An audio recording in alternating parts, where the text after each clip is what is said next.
What's up, fight fans? We are back at it with another edition here at Round 1 Sports TV. I am your host, Edwin, and what do all fights start at round 1? We got a little late start here, but we're in the building. Subriel Matais is hopping in the ring right now against his opponent. Hold up, let's put this up here for Subriel. What was it? Here he is right here. Subriel Matais against Roberto Ramierz. And this one is going to be hot and spicy. You see my little spicy guy in the side right there? Wow. Ford just knocked out Orlando. Whoa, Gonzalez is hurt. Raymond Ford just dropped Gonzalez bad. And I'm watching that fight as well. Subriel Matais is stretching out in the ring, and this one's going to be fire. We've already had a big upset tonight. While the fights are ringing on, Raymond Ford is pouring it on right now. He's got the young man in all kinds of trouble. Oh, we got a lot of boxing.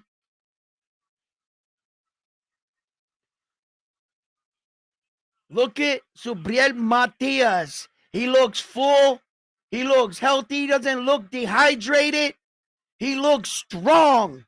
And Subriel Matais is coming up against, ironically, a police officer. Here we go. Here's a real cops and robbers battle right here. We got a man that's done time before, and we got a cop. This is a real cops and robber fight right here. This is going to be fire. And round 1 is about to begin. Woo! What's up, Carlos? What's up, guys? Sorry for the late start, but Raymond Ford has this young man in all kinds of trouble right now.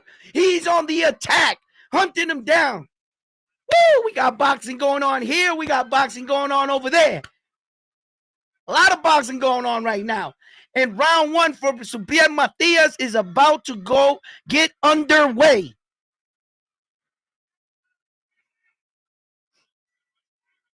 And here we go. For this Subriel Matais fight, my prediction is he's going to give him a no mas. Oh, shit. Subriel got hurt. Hit fast, hurt. Stunned. And then homeboy just trips and falls. What is going on? A lot of nervous energy in the first round. Both men, and he looks like he caught Subriel, though. He got his attention.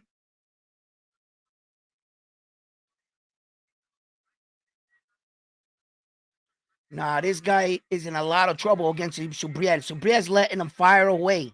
He's just letting him fire away, letting him fire off. I've seen this before out of Subriel. This guy is not hitting Subriel with anything that is going to hurt him.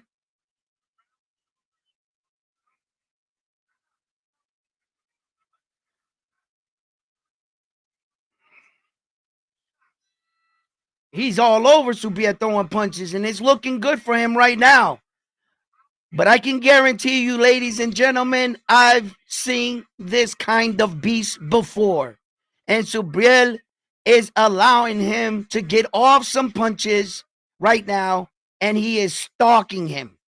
Subriel is now stalking. He's up against the ropes right now. And Karen is hitting Subriel with a good shot. Subriel ties up. Hits him with a good few body shots. I would like to see the beginning segment of that again. Because Subriel's the angle that I saw. I want to see if he caught him with a good punch. What happened there? And here comes Subriel pulling it on strong. Body shots, headbutt. Switching it up. Changing up the levels.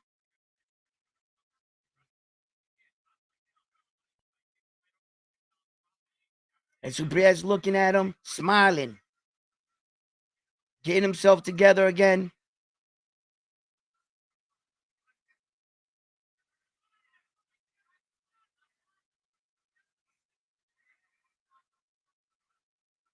And here comes the boogeyman.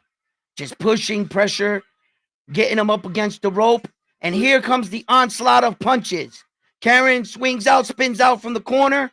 Meets Subriel at the center of the ring. They're exchanging. And this guy's a little awkward, but their hands are getting tied up a lot. I could tell in between exchanges.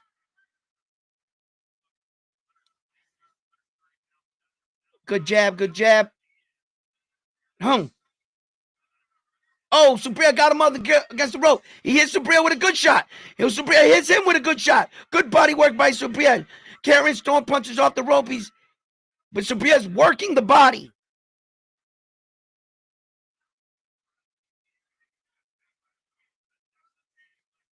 And Raymond Ford is put the Beats by Dre on this young man over here.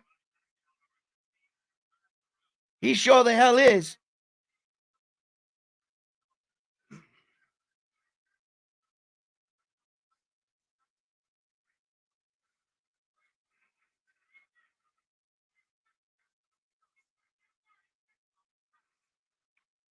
What the hell just happened?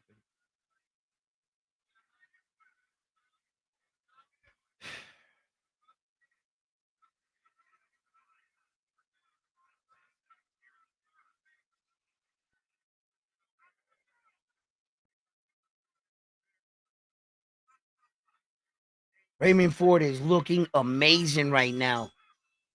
He's looking strong. He's looking better. He might have had a point on that weight cut when he. Yo, somehow, some reason, I just lost the Subriel Matais fight.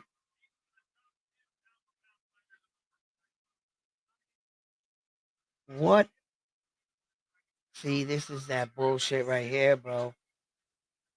This is that bullshit that I'm talking about right now.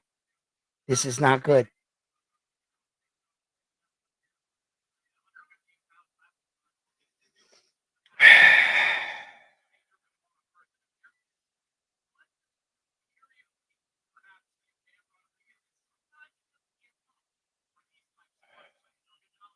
Look at Bam Rodriguez coming in.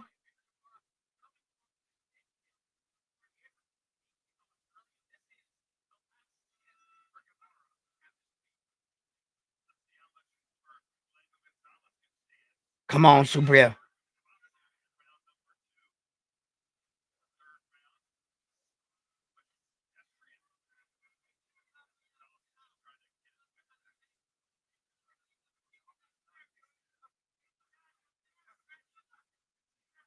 Oh.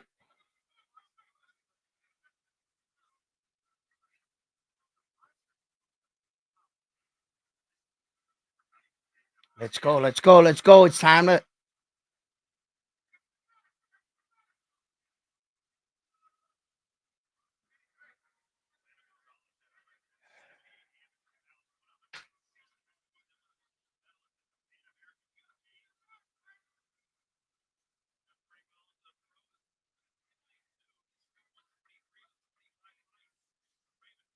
Holy shit balls.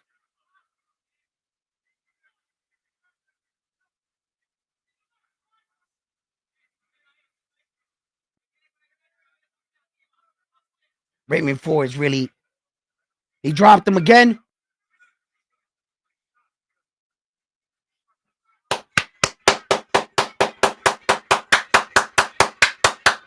Let's go, Subriel! Damn it!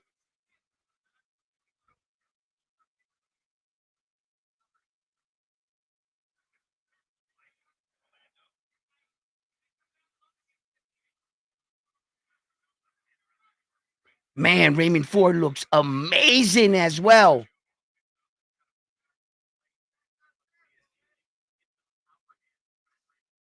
Waved it off. Damn. Damn. Let's go. Let's go. Woo.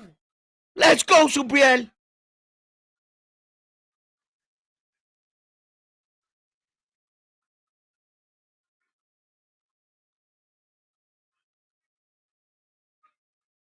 Great victory. That's going to put Subriel Matais right back into the mix. And this Raymond Ford fight right now, I'm paying attention to right now. It's just a lot of boxing going on. We're going to get back to that. I lost the last bit of the Subriel Matais fight. I got cut off. And then I saw bits and pieces at the end right here. My man's telling me right here that Subriel Matais won. The ref waved it off. He got dropped, right? He got dropped twice. That's what's up, my man. Thank you. Let's throw you up right here.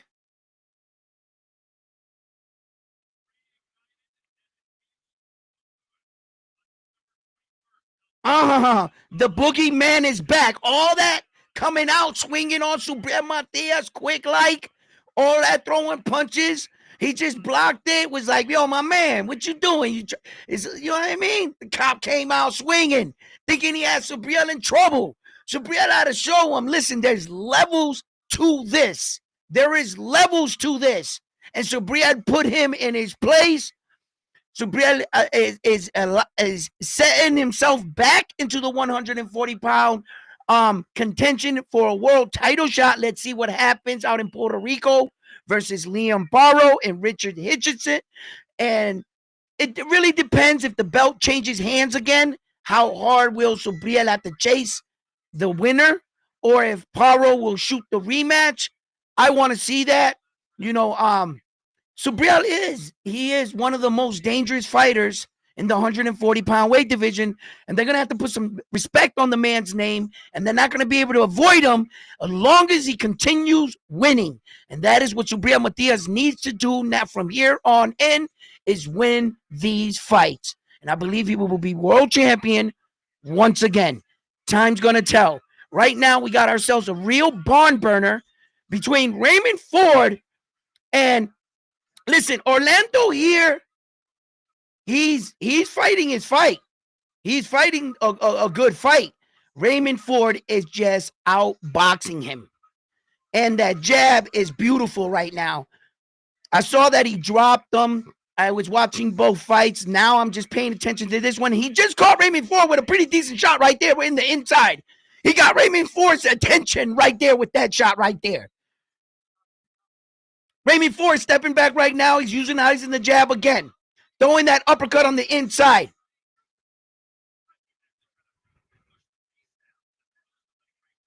Gonzalez is now trying to push the action.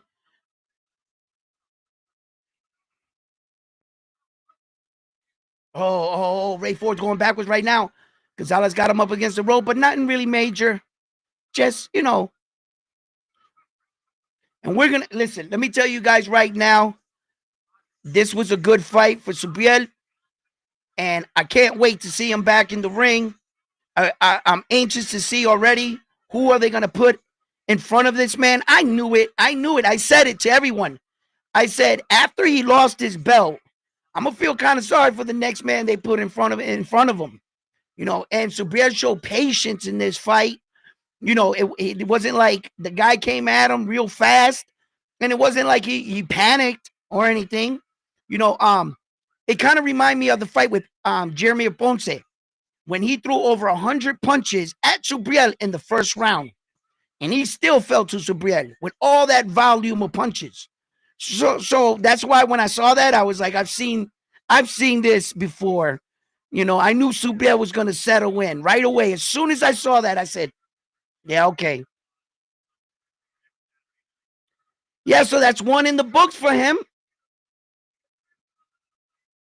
And we had one of the biggest upsets of tonight. We had one of the biggest upsets of the night. In fact, Raymond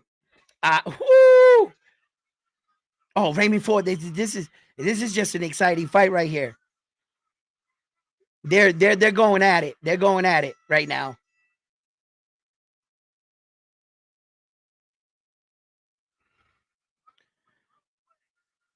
Now one of the zone's top prospects lost. He was a 20-1 favorite. This guy was a 20-1 underdog and won the fight. I can't believe it. I can't believe it, bro. He lost to Pacheco, and he had a year and a half out of the ring. He you know, yeesh, we'll talk about that tomorrow, man. Listen, because I'm gonna wake up and I'm gonna go on live in the morning tomorrow. I gotta look at that fight, all of it again. I couldn't believe what I was seeing. The first 2 rounds, Khalil, Khalil was just outboxing him, and then out of nowhere, yeah.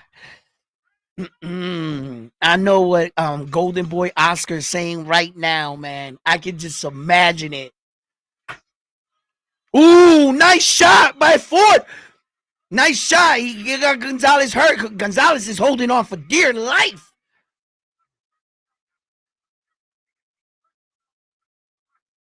Yeah, Gonzalez blocked that shot and he still hurt him.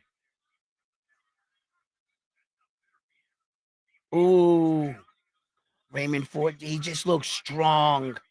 He looks a lot stronger at this weight division, his new weight division. I think he's going to make some noise at 130 pounds. You know, he fought Nick Ball at 126 and lost his belt. You know, the Saudi Prince, you know, I can imagine what kind of money they threw his way. And, you know, he just couldn't get it together. I think he was a lot really weight draining. It's showing right now with his performance, because this performance right here was going to really, you know, I was going to see if there was any more excuses for the man. If just Nick Ball just beat him and he couldn't beat him. But he's one. I mean, this guy in front of him is not a Nick Ball style fighter, but make no mistake, he's definitely fighting him. Shit, I think he even throwing and giving Ford a better fight, but since Ford's doing such a better job in this fight, he's actually, you know, taking down Gonzalez's shine, because that body work is vicious right now. Gonzalez shoots off a combination, wants to get a little respect, because Ray Ford is just, oh man. And that's the thing. You know, he fought this guy right here. He fought Robersi, you know, and he fought some tough fighters. And there's no shame to lose to Robersi. Robersi's, you know, one of the top fighters at 126. So it was like, you know,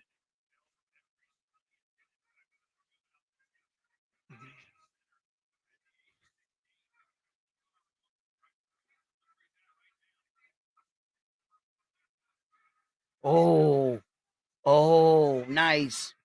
This kid is taking, you know, Ford shots pretty decent, pretty well, but you know, you can't take those kind of shots all night. You can't, sometimes you're too tough for yourself.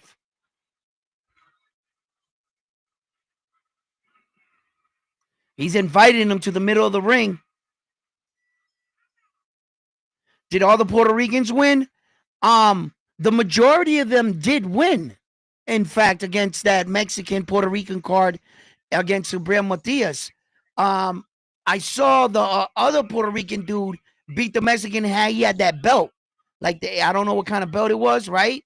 And then Subriel won, and then I saw one more fight, and I saw that Puerto Rican fighter win. So, I didn't see the entire card. That's something I want to check out, because that was a big night. You know, as far as it goes with the Puerto Rican Mexico rivalry. And then you guys saw, right, that Panda was in some of the other corners. And then Panda was in the Puerto Rican guy's corner. You know, because Panda was in the Mexican guy's corner for, I think, one of the first fights. And the Puerto Ricans were in the other corner. And Panda was in this corner. Then I'm just doing my thing around the house, you know, getting ready for the show and stuff. And I had a couple errands I had to run. I get back. I see Panda in the ring and with the Puerto Rican in the other corner for the next fight. So I was a little like taken back about how Panda and Subriel were, they were once student, coach and student. So I don't. They claim they don't. There's no blood loss or no. There's nothing. So when people are gonna say shit, but Panda had the fresh T-shirts on. The fresh production. He switched up his clothing in between fighters and stuff.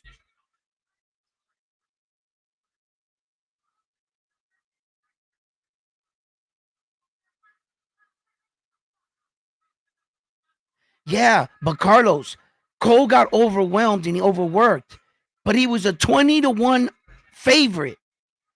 This guy had a year and a half layoff. They were thinking ring rust.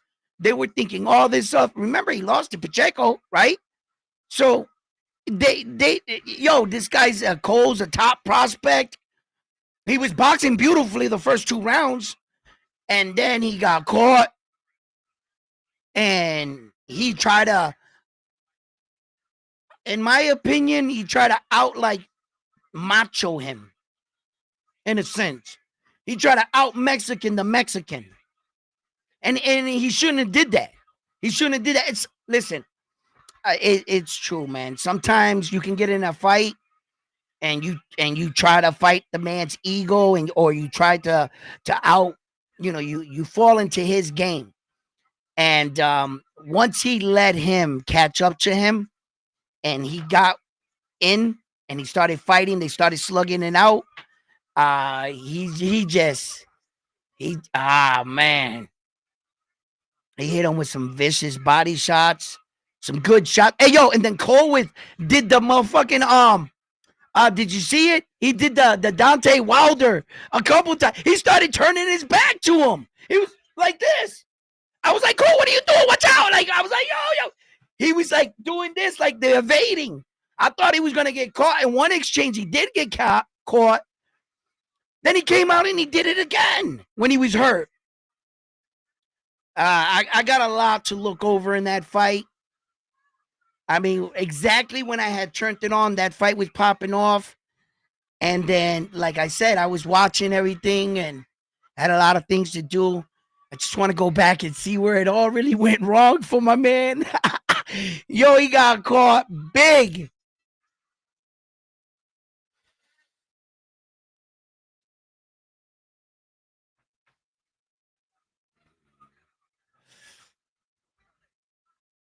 And we got some big fights coming up still, okay?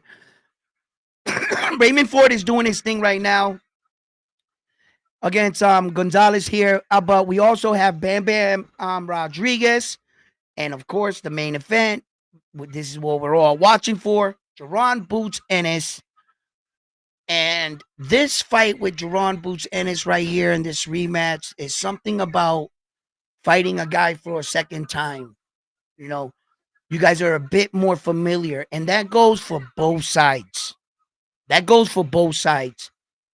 other guy is saying, if I had to do it again against Jaron Boots Ennis, I would have did it like this, and this, because I think I could have beat him. Jaron Boots Ennis says he went the distance with me. I got to show a better performance. If I had to do it again, I would do it like this, and this. So, in that sense, it's really interesting when you fight the guy you've already fought before. You guys are a little bit familiar with each other. You guys know a little bit of each other's tricks. You've seen what the other guy has to offer. So, and like I said, that goes for both sides. Because I think Jaron Boots Ennis can put this guy away early. He has the potential to hurt him and put him away early. Jaron Boots Ennis feels like, I didn't have enough time to properly prepare for this guy the first time we fought. I didn't have a real game plan. I kind of went out there and just boxed off instinct and if he comes into this fight with a full training camp and a great preparation and a good game plan, Jaron Boots Ennis should expose this guy for the fighter he wasn't or shouldn't have been on that night against him in the first fight. And that's the point that he wants to prove. They forced him to take this fight. The IBF, it's mandatory. He had to fight it. He did. He he's a young champion. Didn't want to vacate. Okay, let's get the mandatory out of the way. On to bigger and better things. But as we can see, sometimes this is boxing, and shit doesn't always go as planned.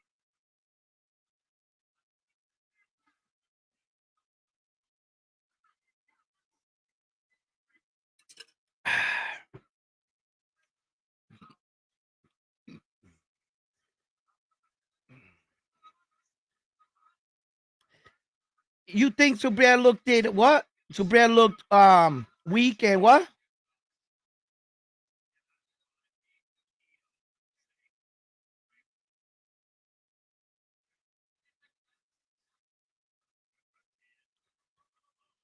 The thing is that this is not anything new for us to watch a Subriel fight and watch him get hit. I mean, that's been his MO his entire career. That's been one of our biggest concerns throughout his entire career. That Subriel Matais, oh, he just dropped him. Nice shot. Ramierz and Ford just dropped him. That Subriel Matais gets hit, man. Okay? And this guy touched him up, but nothing we ain't never seen before. You know, I seen Jeremiah Ponce just, throw a lot of punches and hit, and it had me concerned for for Subriel, right? But that's his MO. That's his MO. I wish he would get a hit a lot less. Yes. I've always said it. Subriel gets hit too much for my liking. I've said it. And he didn't look weak in this fight. He just didn't look weight drained. Like he's always got these hunger cuts. Like his chinks all. It's not that he looked weak. He looks like he filled in pretty good. He was strong. He was so strong, in fact, that when this guy hit him with his best shots, did it put Subriel down? So that's where you're gonna see, okay, and for me, like I said, like he didn't look weight drained in this fight. He looked worse or weight drained, and I was there live in Puerto Rico. I was front and center watching him fight Liam Paro in Puerto Rico. And when the day of I was like, man, he looks real weight drained. His cheeks were so sunken in. You could see like 12 abs. And not this time, not in this fight. I think he was, like in every fight, he starts off slow, a little cold. And he didn't really get into his rhythm, but he didn't have to. He didn't even have to get out of second gear to get rid of this fight. So before you think that Subriel Matais looked weak, didn't even have to take it out of second gear, knock the guy out, on to the next. So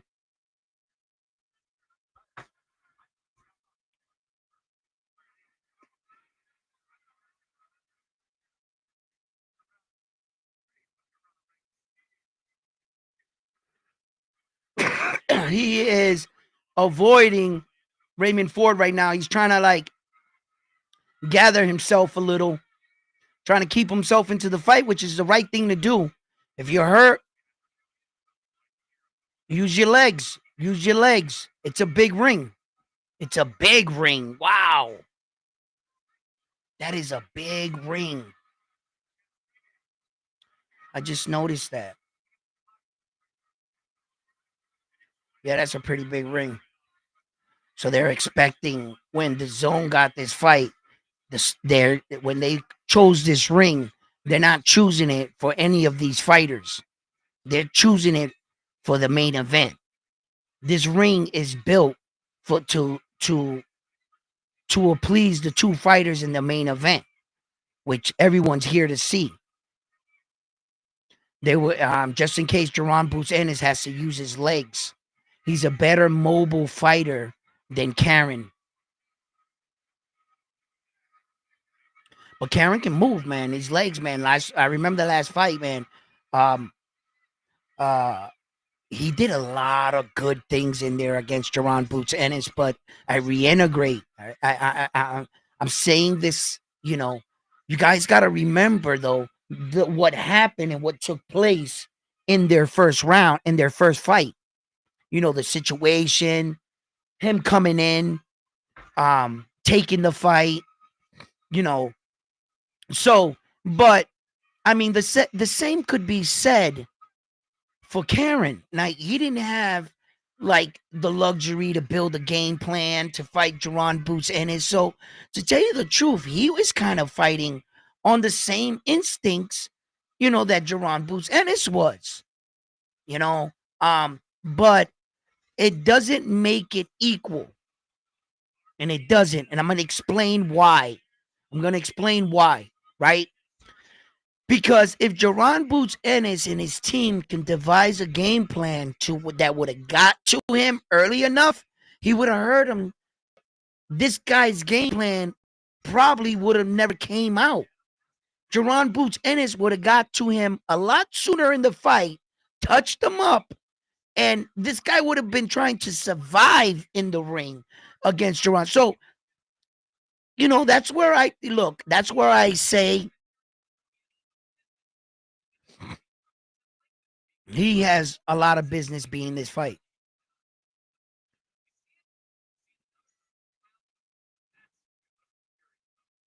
But there's a lot of shit talking even by the commentators, and they're gonna try to sell or who they have,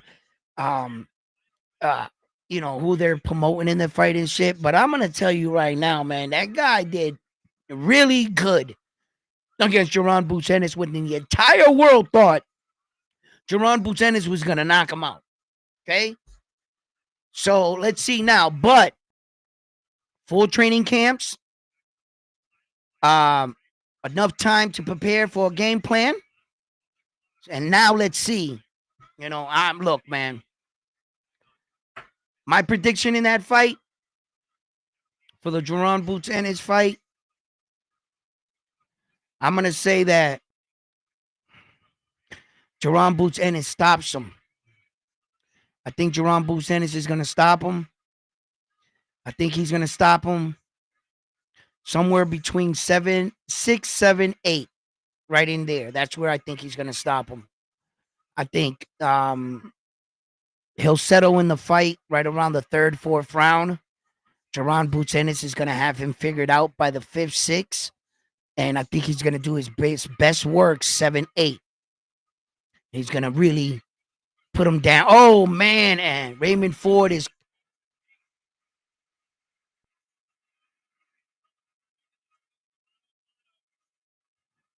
Oh shit, Raymond Ford challenged him in the ring.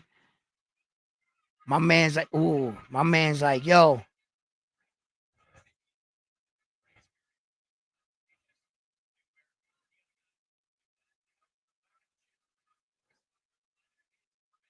You gotta cut off the ring, Ford. You can't let him run. And it's a big ring, I just told y'all.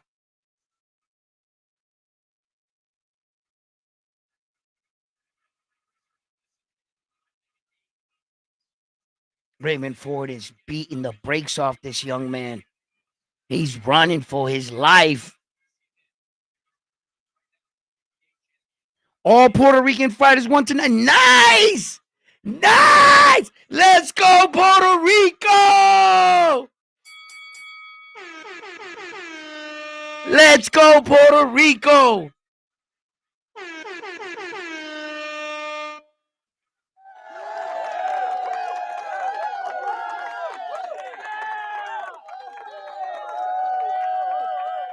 Good night for Puerto Rico and good night for Puerto Rican boxing.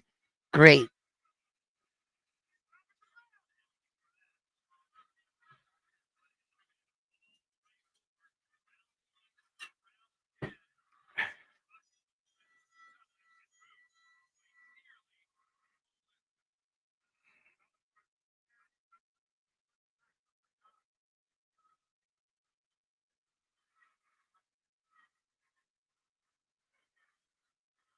That's a good victory for Ray Ford. Yo, my man was hurt. He expect him to stand in front of him for what? You could get a highlight reel knockout on my ass? Fuck that. I'm getting on my bike. My man said, I ain't standing in front of you. Good victory for Ray Ford, man. Well, well earned victory. Please do me a favor and smash that like buttons. Give me a thumb up. Let me know I'm doing a great job. And if you can support the brand, it helps out it helps me out with paying for all this editing software and everything. So please support the brand. Drop something in the super chat. I want to thank everyone out there that's watching right now. We have a lot of boxing left. Bam Bam Rodriguez now.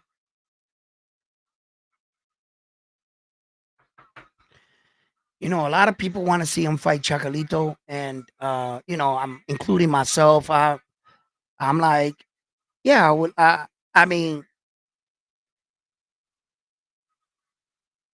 it was good while it lasted, right?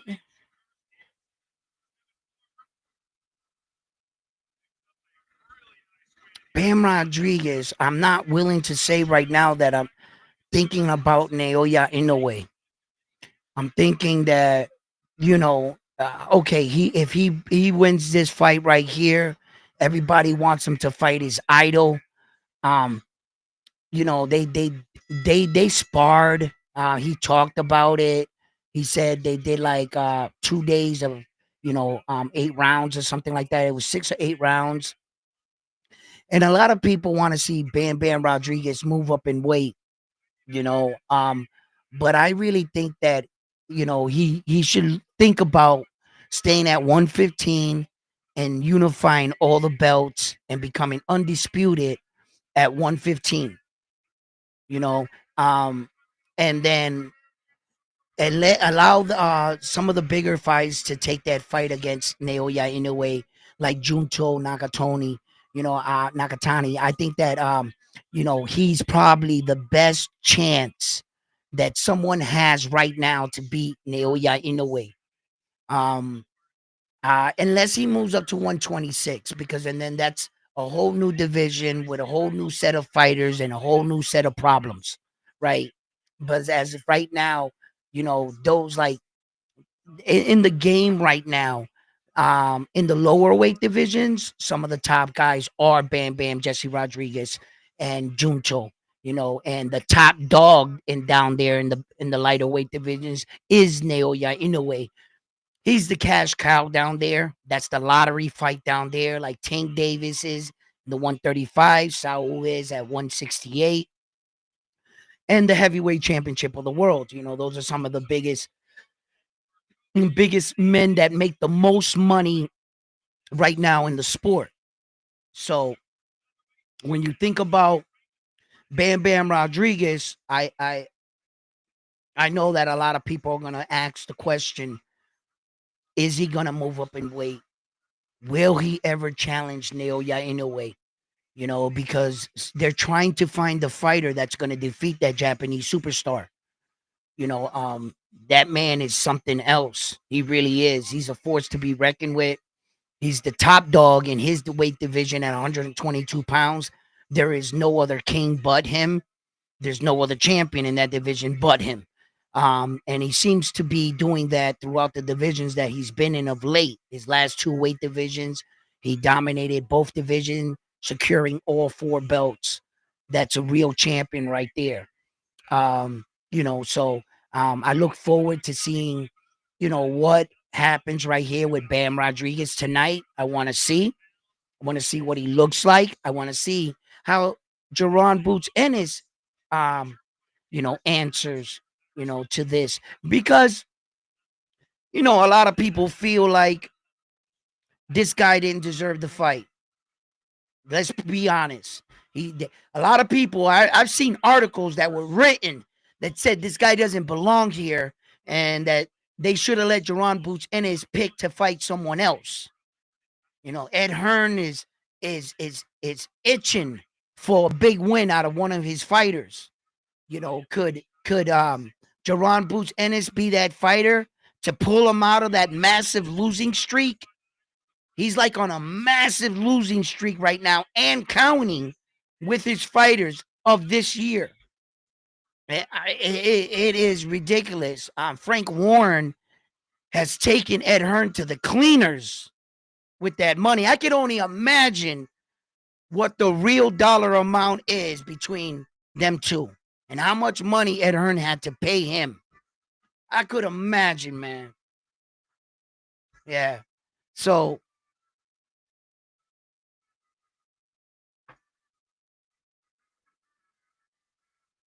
yes, Matias, second round knockout.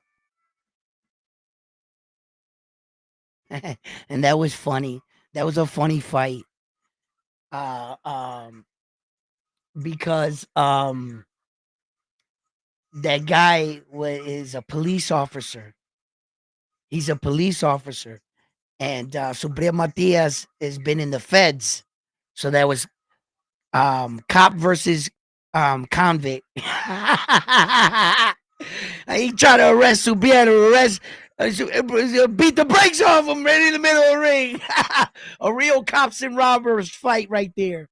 Yeah. I started laughing because he's still an active cop and where he's from.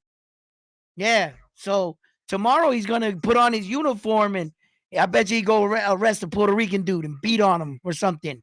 You're resisting. You know what I mean? Beat the brakes off him.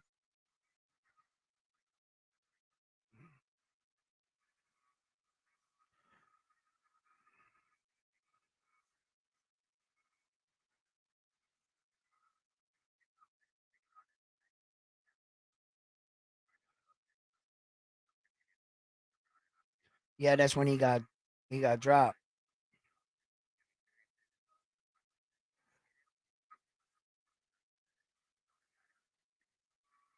No mas TS. He broke him.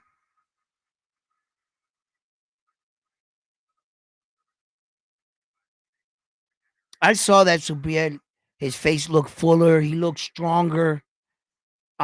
He wasn't as cut and ripped up like typically. So I thought that he would be able to weather a storm. Like I said, that's always been the Subriel Matias. There has never been a fight that Subriel Matias has gotten into that I've ever saw that he doesn't get touched up. And early in the fight, he just gets touched up, settles in. Okay, pop, pop, pop. As soon as I saw him coming out, like um um Roberto there coming out, guns blazing, and he had Matias in the corner in the first round, and he was tagging Matias. Yo, I got receipts. Rewind this tape. As soon as I saw that, I looked at it like this. I was like, oh, he's all done. Subriel's got this fight. It's in the bag. See if I didn't say that. See if I didn't say that. As soon as Robert did all that shit in the first round, there wasn't even like 30 seconds in the first round. I saw the first round like this. He was throwing punches. I said, he's done. I've seen this movie before. And I knew that Subriel, when Subriel was cracking that smile at him, he was like this. And he came out of the guard and he smiled at him and he took 2 steps. I was like, man, I seen this movie before, bro. This guy's going down. And he did. When I saw that, I wasn't worried no more. I saw that he took the guy's best punches cold in the first round. And Subriel went, bang, and looked at him. And I was like, oh, he's done. I was like, yeah, he's done. And I knew he was just going to run him down. He was going to run him down. So be able to that pressure, inside shot, short shots.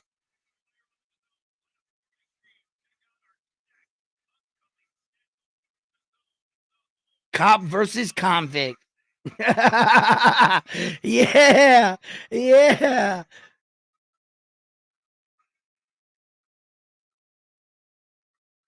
And his hands was down most of the fight like that. What most of the fight? The fight barely got out of the second round.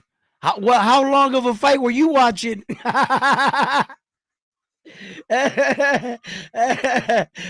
Oh, for as long as it lasted, because it wasn't like he was tired in the first round. His hands were down, like nah. His hands were down like this because we know in the gym, right? The hardest way to predict which hand he's gonna throw is when your hands are down, because he's throwing them from here. So it's harder to predict which one's coming. But when you're right here with your hands, you can kind of get to see if he throws this one, not unless he doubles up on it, right? So, and look at Liam Paro, he's in the ring. So when you keep your hands down, it's harder for him to know, is he going left or right? And with that simple tactic, he was able to get him out of there.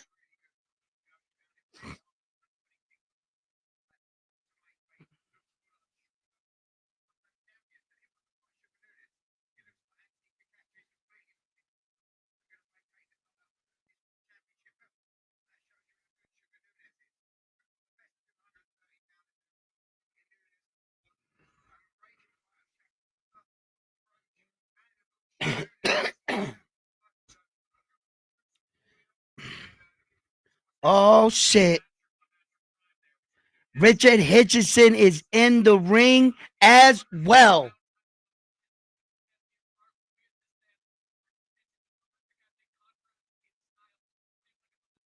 The fight lasted 4 minutes. And homeboy was like, he fought the whole fight with his hands down for 4 minutes. He fought with his hands down. That's the whole fight. Yeah.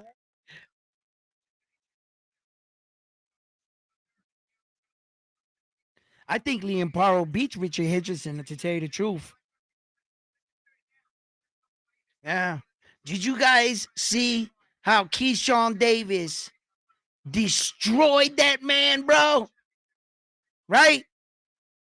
And that man took Richard Hitchison the distance in which a lot of us felt Richard Hitchison did not win that fight. And Keyshawn, he goes down, comes in 6 pounds overweight. And if he would have won that fight, Keyshawn Davis fans, the people, they would have petitioned to have that man arrested for the crime of coming in 6.5 pounds overweight. That's a crime. All right. He committed, right? Arrest that man, right? So, they were ready to complain, but this is what I speak of. If they advise you about this fight, they give you the option to back out of the fight. They're going to pay you your money because he didn't make weight as a professional. You made weight as a professional. You're at your job. You deserve to get paid. So they're going to pay you your money, right? But you're just not going to headline on that night in front of your hometown, in front of all your fans, your sisters, your mothers, and your brothers that just fought on that card, right?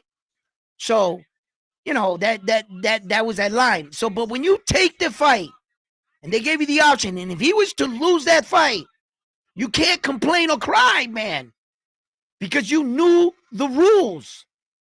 You knew the rules coming into that fight. So, Keyshawn Davis, though, I'm gonna tell you right now, he was calm, he was patient. He didn't look for the knockout. The knockout just happened. He went to work fast, man.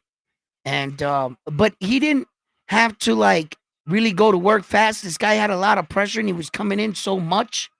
You know what I'm saying? So that I felt like, listen, Keyshawn Davis, he the training he's getting with Bomac, Terrence Crawford and them in that gym, you could see flares of Terrence Crawford's style coming out in Keyshawn Davis in yesterday's fight. That Terrence Crawford, wait for a second, let the guy come in, boom, He wasn't looking for the knockout. The knockout occurred.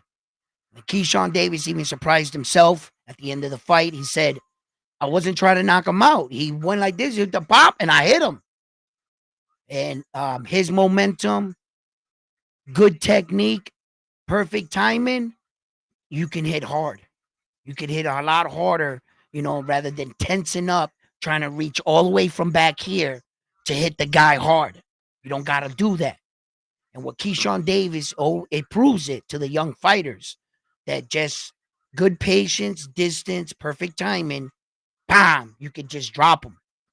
Once Keyshawn had him hurt, I mean, he scored a double knockdown. He knocked him and the referee out.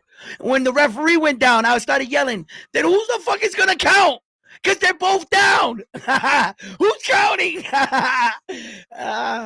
You know? And, but, with that kind of performance, of course, he says, Tank Davis, knock, knock.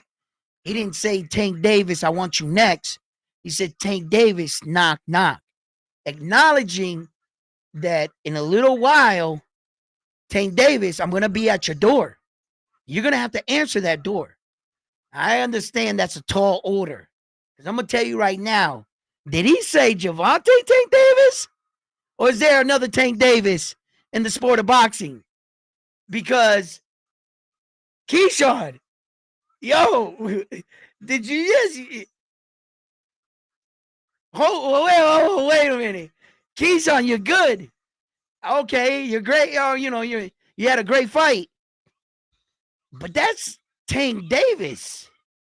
Keyshawn must have forgot who that man is. The world must have forgot who Tank Davis is. But if you want to be reminded, just real quick, just go check out his highlights and come back. That man is nothing like any fighter Keyshawn Davis has ever fought. So yeah, I don't know if he's ready for Tank right now. No, I don't think so, but not right now. But eventually in the future, yeah. I can see Keyshawn Davis. I mean, he's learning pretty fast. He's doing great. I think he's doing pretty good, man. So, but now we're gonna have this fight right here, Bam Rodriguez.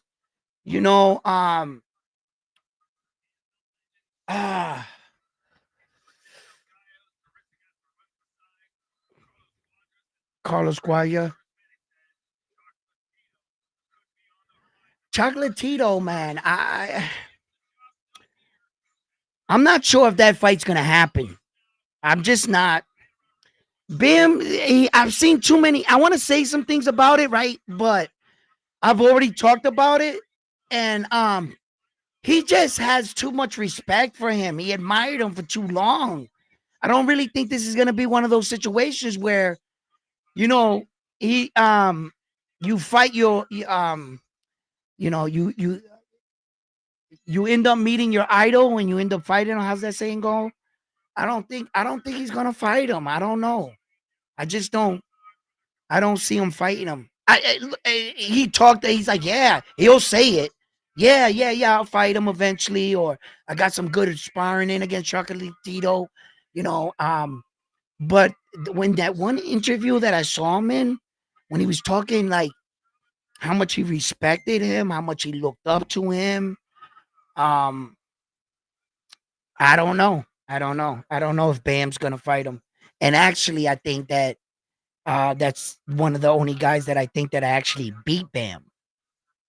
So I wonder it's because of that, or is it really based off, him not wanting to fight him because that was his idol while he was coming up in boxing. I don't know.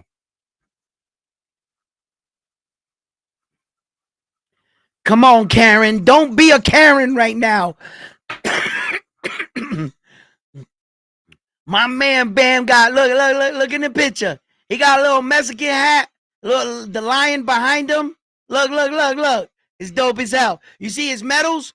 You see Jesse's medals right here in the corner? Because he's battle tested. You know what I mean? Sound the alarm, because we about to have fireworks.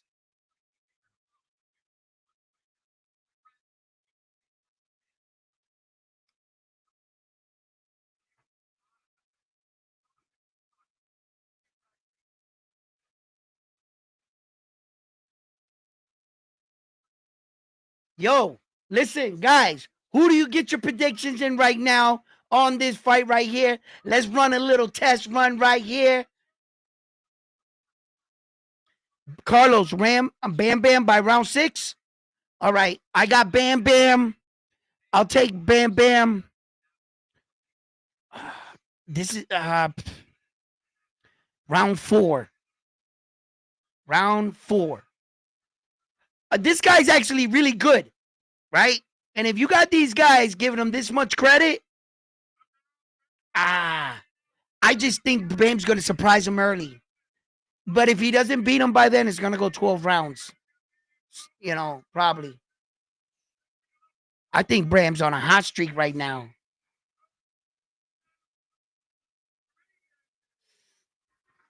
Yo, imagine if he stops Bam Rodriguez. He beats him. He pulls one of the biggest upsets. Bam's over here getting tattoos, having babies, getting that bread, baby.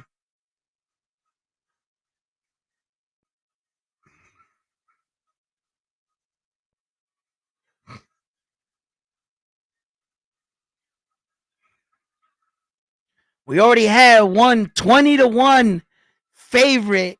We had an underdog pull one of the biggest. Yo, you'd have dropped $1,000 on that fight.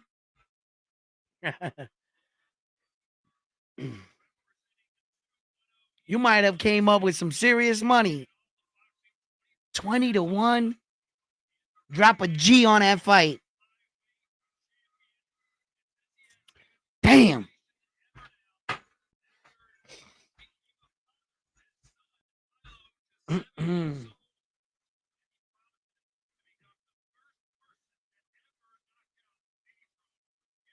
I thought Bam Rodriguez had a daughter. He said his son was 7 months old. Is that what the commentator just said? I thought Bam had a daughter.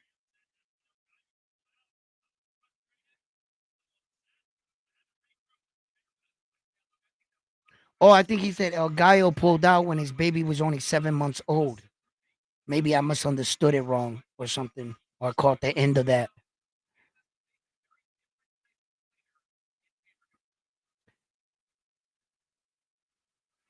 Pedro Guevara. That was. Let's see what happens right here. By 6, Carlos, you think? Okay. All right, let's get serious with these picks. I'm gonna say. I wanna say the 4 so bad because I think Bam's gonna surprise him to the body. I think he is. I think he's gonna surprise him to the body. I'm not gonna be influenced by homeboy talking him up. I'm still sticking with Bam. 4th round.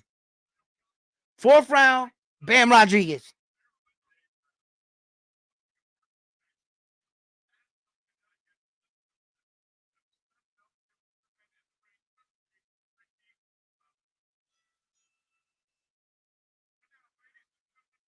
Ricky Gonzalez is starting to make himself a Hall of Fame referee here. He's been around for a long time. He's been in a lot of big fights.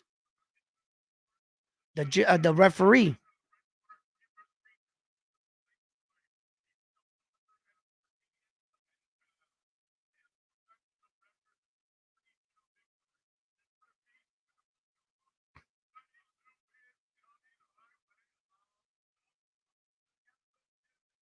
$42 victories, 4 losses, 22 knockouts. Mexican.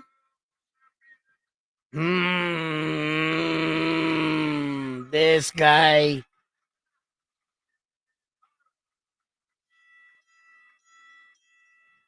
Berlanga. Fucking Oh man, what a wait! That's the definition of wasted talent. And he's a Puerto Rican fighter, bro. One of my guys, and I'm just like, man, this dude gets paychecks, and he just stays in the party. If you know what I mean, you need to get out of that party and get your ass back in the gym. And remember what bought you those necklaces and those cars and that girl you got. You think that little bit of money you have is going to sustain you, just like every other fighter just before. When they keep paying those car payments on a Ferrari and they realize that little $1 million up there in the mountains where the rich people live doesn't last long. And to hang around with them, they got money. Then all of a sudden you turn around, you're 35 years old, and the best of your years went by you, and all of a sudden you hear, Belenga's making a ring return comeback. Now I'm taking boxing seriously. Why didn't you do it when you had the best years of your life in front of you? Like, but it happens to the best of these young men and women. The lifestyle. But if you had a corner that really loved you and your friends, they wouldn't be yes men. They would tell you about yourself and where you're headed. Because it looks like to me, with your little expensive taste, whatever money you made in that fight with Saul, it ain't gonna last long, buddy.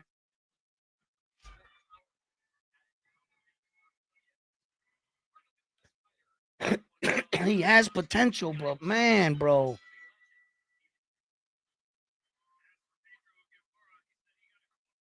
Here we go. Bam Bam Rodriguez, first round. They both coming out, bouncing on the balls of their feet. Bam Rodriguez threw the first jab in the fight. And in this round right here, at this level in the game, all I'm expecting is a feel out round. They're both gonna, throw some good punches out there, test the waters, see what they can or cannot get away with. Bam Rodriguez being a left-handed fighter, he's typically going to want the guy.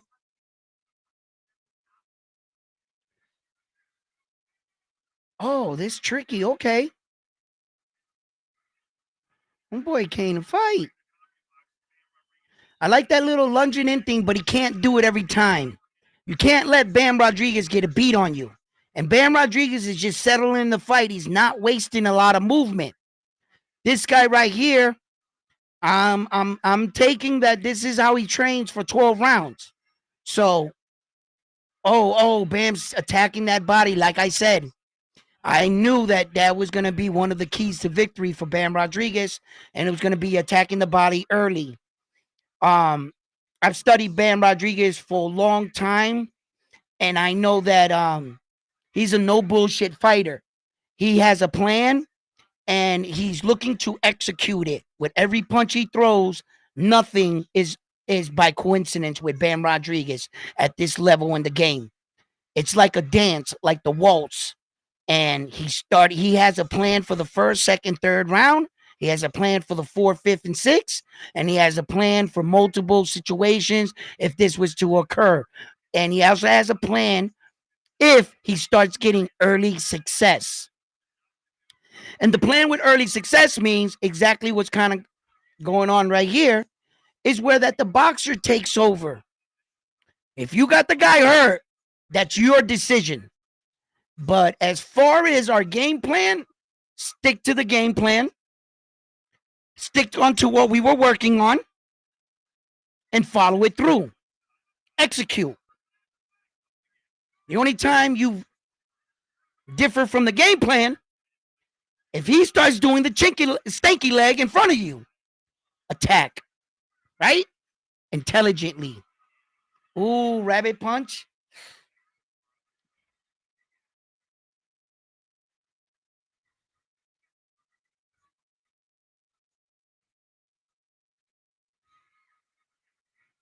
Size advantage that Bam has over Guevara. I'm kind of seeing, well, now that Bam turned around, I saw his back was a little wide. but I think this guy's taller. Robert Garcia, listen, this guy is just, he's just got a stable of fighters over there in his camp. He's coaching a few world champions right now. Jose Valenzuela was I think one of his newest champions, I believe. He just won a belt the other night, another belt, right? The other night. I forgot with who. I think it was a smaller belt though.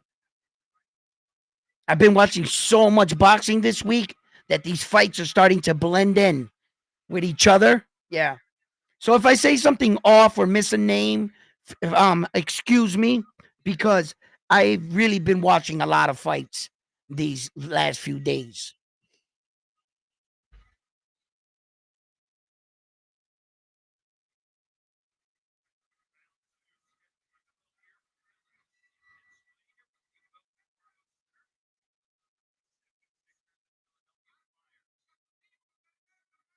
Flaz?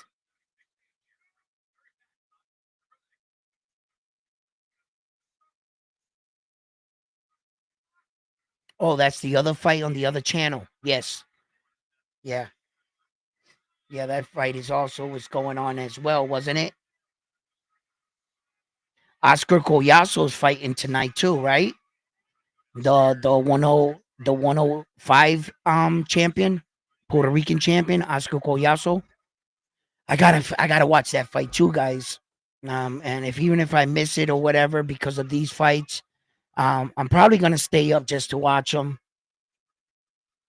Go hit him up on a repeat somewhere. Now, Ben Rodriguez, right now, this fight is starting to open up. Now we really started got to pay attention. Good uppercut on the inside by Ben Rodriguez. He slipped that one right down the middle. Right now, he's changing his levels. And I like how Bam Rodriguez right now, too, as well. He is changing up the cadence of his punches. He's switching up the speed, the power in between. So it kind of gives him a false sense that, his punches ain't coming that fast. He's trying to lull him to sleep and then really turn on the speed and the power. It's very important, punching cadence in boxing. So Bam Rodriguez really looks like, he's walking him down. And as we all know in boxing, one of the ways that you judge a fight officiating is forward aggression. And if the judges are seeing that Bam Rodriguez is the one that's pushing him back up on the ropes with the punches being thrown, the first rule of scoring a punch is effective punching. Not punches landed, how effective punching. So Bam Rodriguez right now has got him against the rope and he's, nice body shot. That one hurt. That hurt. Nice. Good, Bam. Oh, he's doing clean body work right now. Bam Rodriguez is walking him down. He's looking sharp. And this is what I was talking about just leading into the Abdullah Mason fight when he got surprised and dropped, about fighters always focusing or getting hyper-focused on going forward and forgetting that the other guy can throw a punch back. You got to be responsible. And look, Bam is very responsible when it comes to that. Very. He's a world champion, though. And he is something. You look at him. He is tight. He is stingy with the defense. He doesn't give him much. He's not like Subriel where he takes some punches. Bam is sharp, man. He's sharp. You're going to have to hit him with a shot he doesn't see. A sneaky shot, one he didn't expect you. And he could get a little over because Bam has been known to be, he was winning that last fight where he got dropped for the first time. He was clearly outboxing him. And he got greedy. He paid for it. He got, he came into like wow like that. He paid for it. But it's not that you get knocked down, bro. You're in a fight. Let's be honest. What did you do when you got knocked down? What was the result of the fight? So that's what I concentrate on. What did Bam do after?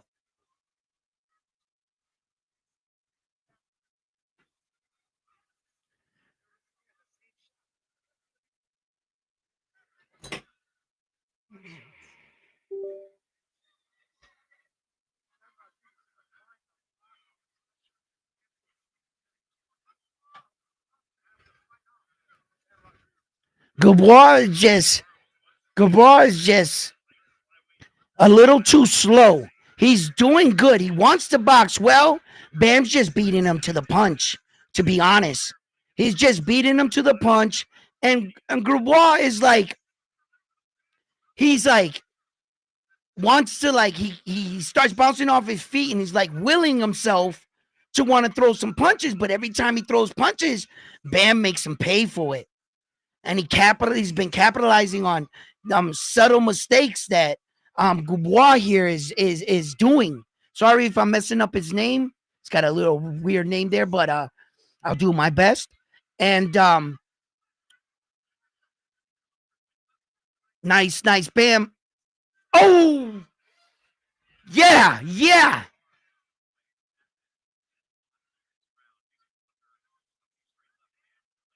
He might have broke it. Might have broke his nose. Might have. Oh, nice body shot. This is everything I saw.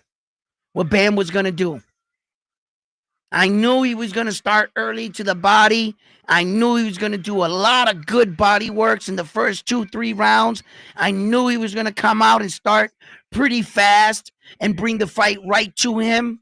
And he was going to make him decide, to engage with him.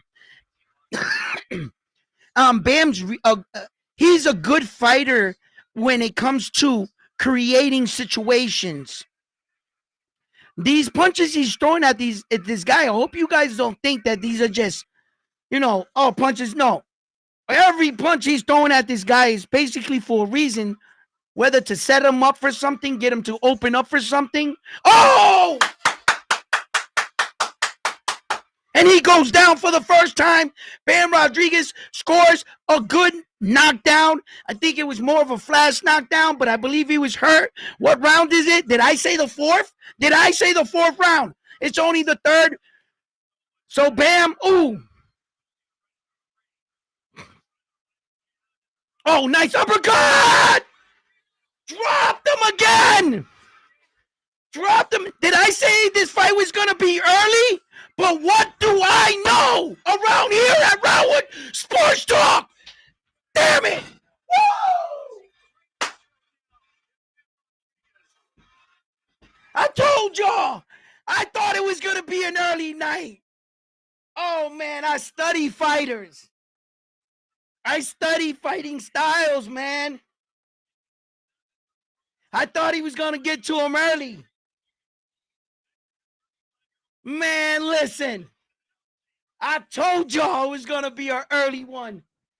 I had a feeling. I saw their fighting styles. I was looking at it the other day and I was like, he's going to get underneath his elbows. He's really good at it, bro.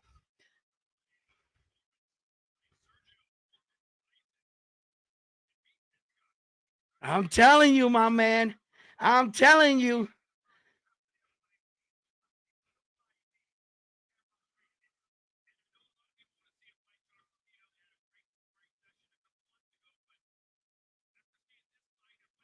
Yeah, Carlos, I agree, man.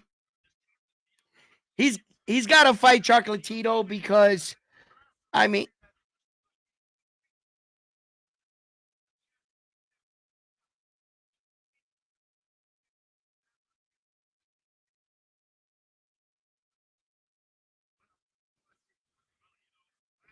and this guy's not a bum, man. This guy is not a bum that fought Bam Rodriguez.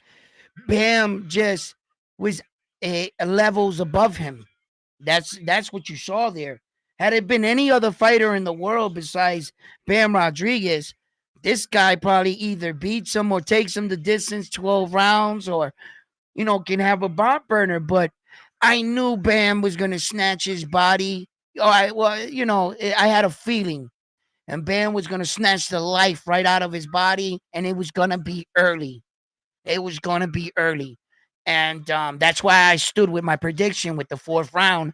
And he put him away in the 3rd because I said to myself, it's just styles make fights. And the way this guy sets, his elbows are pointed frontwards like this, like that. And he had that same problem in his last fight and the fight before that. So when I was studying him, I noticed that when he got in trouble, he went like this to block. Not like this, not like this, not like this. It was like this, right? So I said, oh, Bam he's gonna eat just like Devin Haney did to Lomachenko. Lomachenko has that same problem. His elbows are always pointed that way. And Devin Haney was coming underneath and hitting him to the body. And I said to myself, if I know anybody puncher or a good style technical fighter, Bam Rodriguez. A technical fighter like Bam Rodriguez, and the way he already is, just him fighting, I was like, he's gonna terrorize his body. I knew it. I go back. I got receipts. If you guys have been on my channel live tonight, you guys know I said it. I said the fight exactly the way it was gonna go before it happened. I said, let's get serious with some of these picks, right?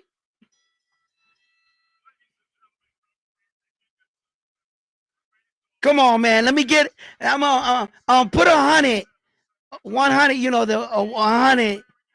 If you heard me say that, you know what I mean. Come on, support your boy. Drop it in the chat. Not $100 bill. 100. The symbol 100. He'd be like, this man crazy. He asking us all to put $100 in the chat. No.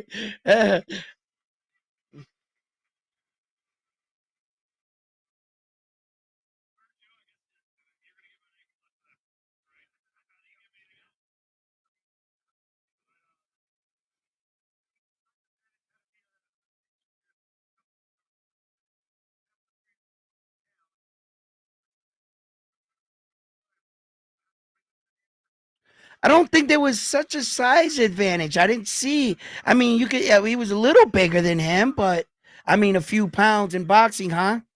You know, and they already want to excuse what Keyshawn did. Keyshawn said 6.5 pounds. I'll take the fight. I'll take the fight.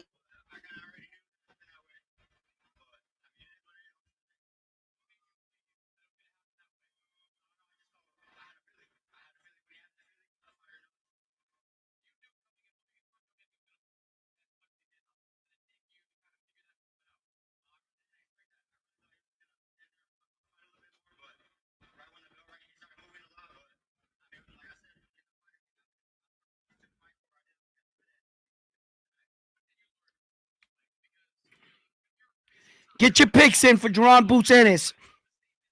The Notre Dame world title is on the line. You know we only do main events.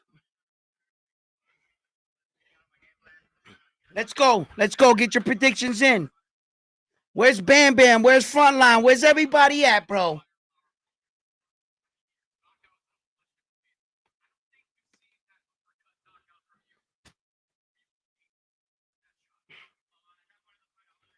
These are dope. My girl went and got me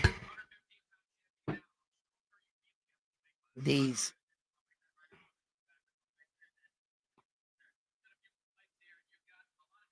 Nice little case.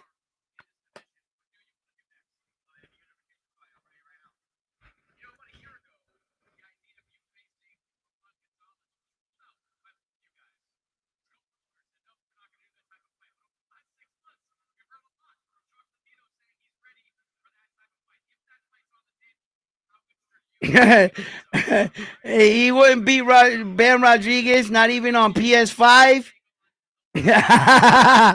Yo, well, what if we like souped up his speed like 100% and gave him like infinity? Yo, I think we could like put a couple cheat codes in there. So I'm not gonna go on PS5 because I think you could beat him up. Yeah. Yeah.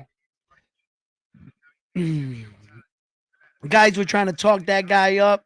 What I say, I ain't gonna let those guys change what I think. I'm sticking to my initial assessment of the fight. 4 rounds, Bam Rodriguez is gonna have that guy out of there. Well, he got it done 1 round sooner than what I thought. So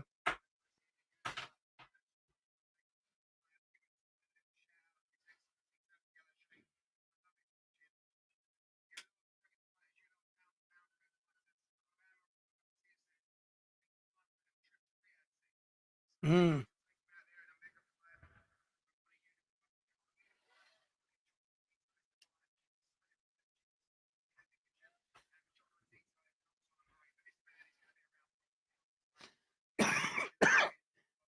You know, they're trying to talk up this fight with Chocolatito, right? I don't think it's gonna happen. I don't think it's gonna happen. And to tell you the truth, Chocolatito was the legend that he was when he was. By Bam beating him, will he really get the credit? You know, for as long as Chocolatito's been our way, and I and then the way he,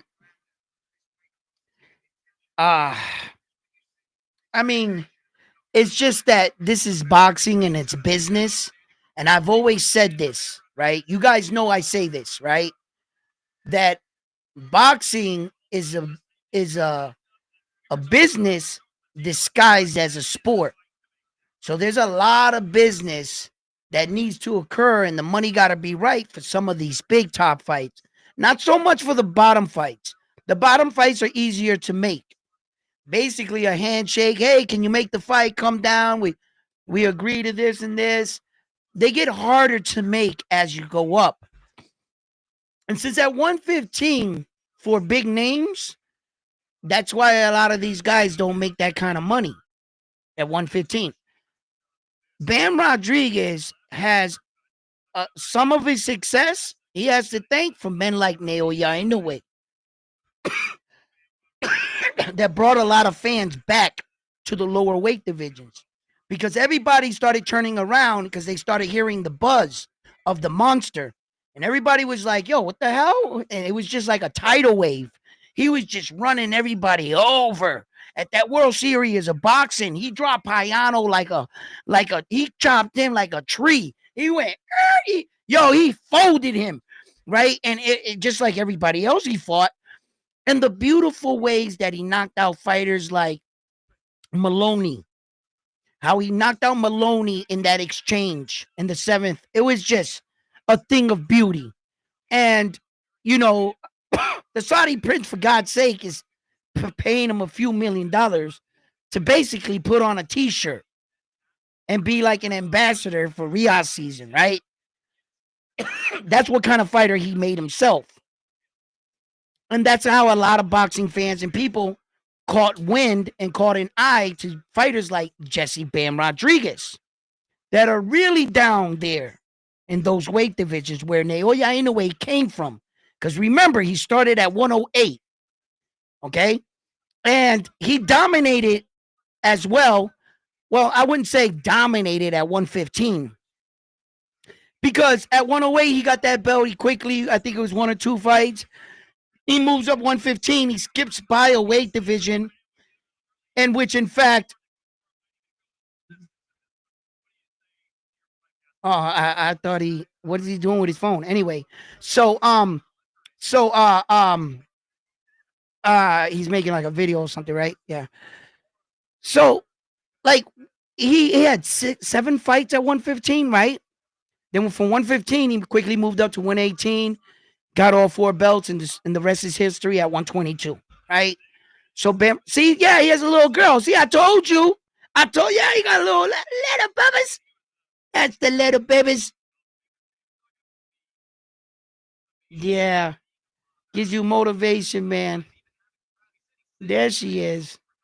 Yeah, because I knew he didn't have a son. I thought the guy said son for some reason.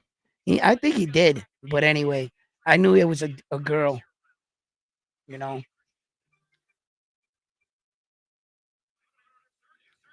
Bam, dude, you got to stop getting these tattoos on your face, kid.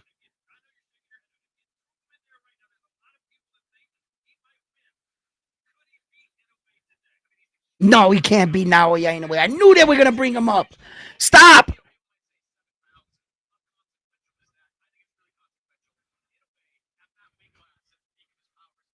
He says 7 pounds. I think that's his consequential, right? Well, Keyshawn Davis just beat homeboy 6 pounds over the weight limit, all right? Which is only 1 pound. And you can see what some men can do and handle weight, and it's no problem for real fighters, such as great fighters, right? But I'm gonna tell you right now, 7 pounds with Bam Rodriguez against Naoya Inoue, no, that's a problem. It's the same scenario, right? Where you see two guys in the street fighting, right? And you see a little guy and a big guy fighting in the street. The little guy knocks out the big guy. Boop, big guy falls, right? Now this little guy thinks in his head, oh, if I can knock him out, I can knock him out. I could beat anybody. I'm this kind of fighter, right? The problem is, what happens if he runs into a big guy that knows how to fight just like him? That's when it becomes a problem. And now he ain't going to be able to touch this dude's chin, and just one or two punches from that big guy, he's going to realize, shit, I'm in trouble, right? So then he's going to see, oh shit, size does matter. See, size really doesn't matter when you can outsmart a guy that you're leaps and bounds ahead. You're making him look foolish. He looks slow swinging punches. You get a guy that big that is equal to what you know, you're in trouble. And that's when size matters. When you get the guys are even. And that's when they were like, they noticed as they were developing fighters. No, we can't fight for 25 rounds and expect these guys to fight in a few months. Like they had like a historical 100-round fight or something.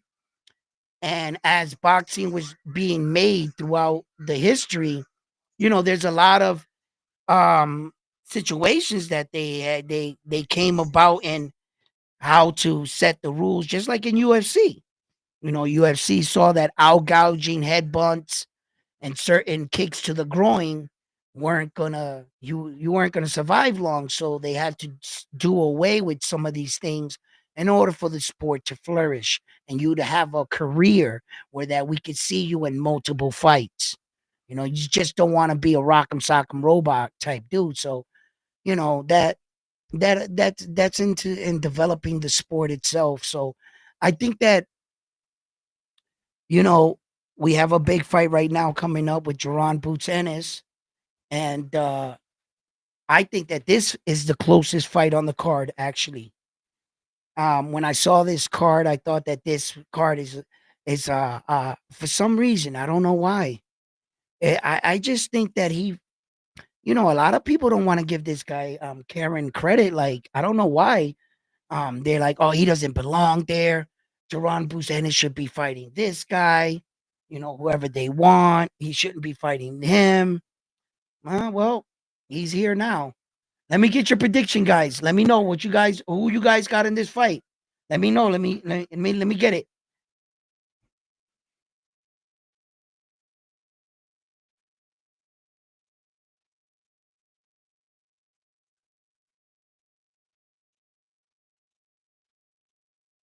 So this is like what you're saying, Carlos. This is the 13th round against these guys. This is the 13th round and counting because they have familiarity with each other. Now, I remind you, remember the situation. They didn't have proper time to get good game plans against each other. How many days did they fight the first time? What was it? 10 days notice or some shit? Maybe it was a little longer than that.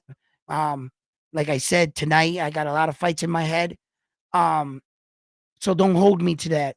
But I remember one thing for a fact. Neither of them had a chance. Remember, this guy got called from somewhere. He stepped in. He took the fight, veritably unknown. They didn't really have no film on him. Ramierz and Ennis' dad admitted that after the fight. He was basically fighting off of just instinct. But so wasn't that other guy. So now with a good game plan, what do you think is going to happen now? You see what I'm saying? So that's where, so let's.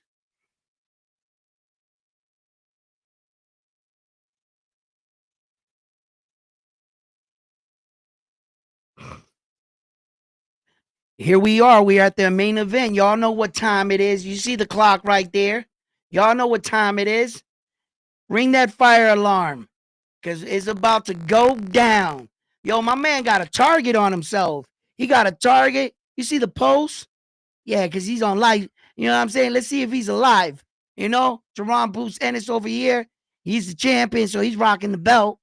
You know, so let's see what happens right now. Let me get y'all prediction. Yo, my man, Yogi Bear in the. Oh no, that's not Yogi. Oh yeah, okay. Bam Bam did his thing, but man, let's not talk about him and Nail. Yeah, in a way, my brother, you must be joining a little late or something, or I don't know if you were, you had to have, because I've already said that. They every single time they better leave Naoya Inoue alone and don't drag Bam Rodriguez into this because for me he's just too small for Naoya Inoue. Naoya Inoue would I mean it would be a good fight for a little while. I think he'll present a couple good situations, but in the end, Naoya Inoue is gonna do what he does to everybody. He's gonna knock Bam out. He's too strong for Bam. If you think Bam Rodriguez hits hard, you must not be watching Naoya Inoue fights, man.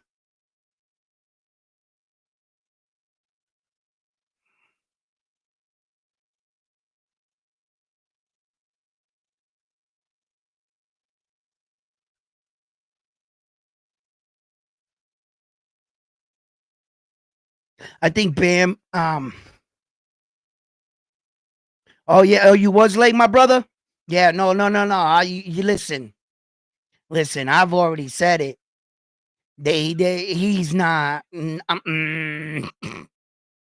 They just talking Bam right now, And I said Bam needs to pay homage to fighters like Naoya Inoue because I think he's got a lot of eyes on him because of all the noise Naoya Inoue did at these lower weight divisions. So Bam, I think, needs to pay a little homage to my man Naoya Inoue because that's the reason why we know a lot of these fighters down here, and that's why you stumbled upon Bam Rodriguez because of Naoya Inoue. He's just different. He is just different. And Bam, if for as good as he is, uh, he won't make it 6 rounds with Naoya Inoue. If he does, I'd be shocked. He doesn't have any awkward like Marlon Tapales and Luis Pantera Nari. Fights like that, they were wild. They were kind of like not so much wild. They were smart wild fighters, but awkward fighters is what the word I'm using. Not wild, but awkward. That's better.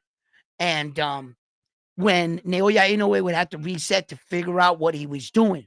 But when you can box and you're good at boxing, it's worse for you against Naoya Inoue. And that's exactly what Bam Rodriguez is. He's a good boxer. When the dance is going the way it's going, and Naoya's now, he's not second guessing himself. He knows exactly what you're going to do. Bro, he's going to, that's his game. That's where he's the, Naoya Inoue made his career off knocking out great boxers like that. Donaire. You seen that Donaire 2 fight?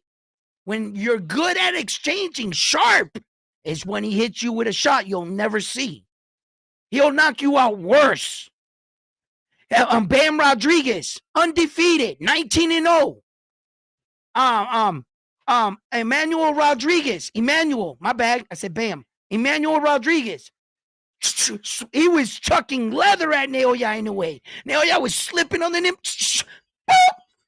Lay down.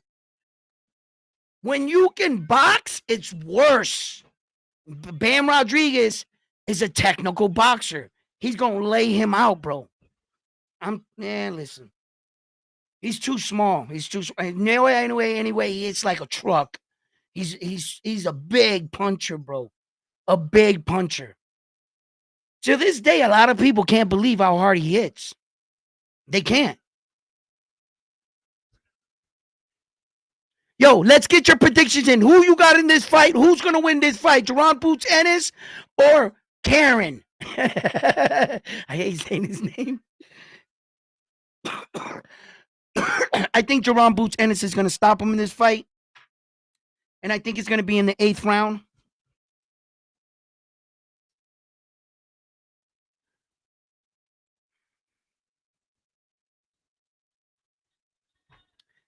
If he stops him early, it's not going to surprise me. You know, that wouldn't surprise me if he stopped him early. Ukraine song? Isn't that a Ukraine? Yeah, it is. Because he's Ukrainian.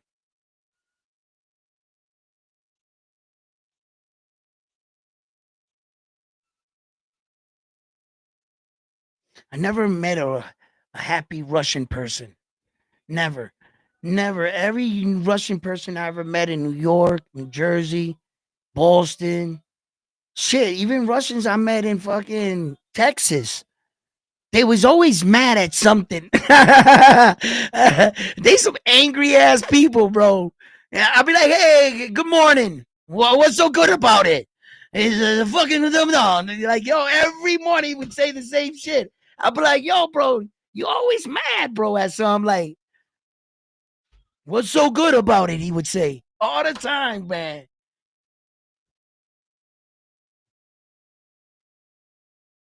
Going to the scorecards, that you got a 12-round decision. Okay.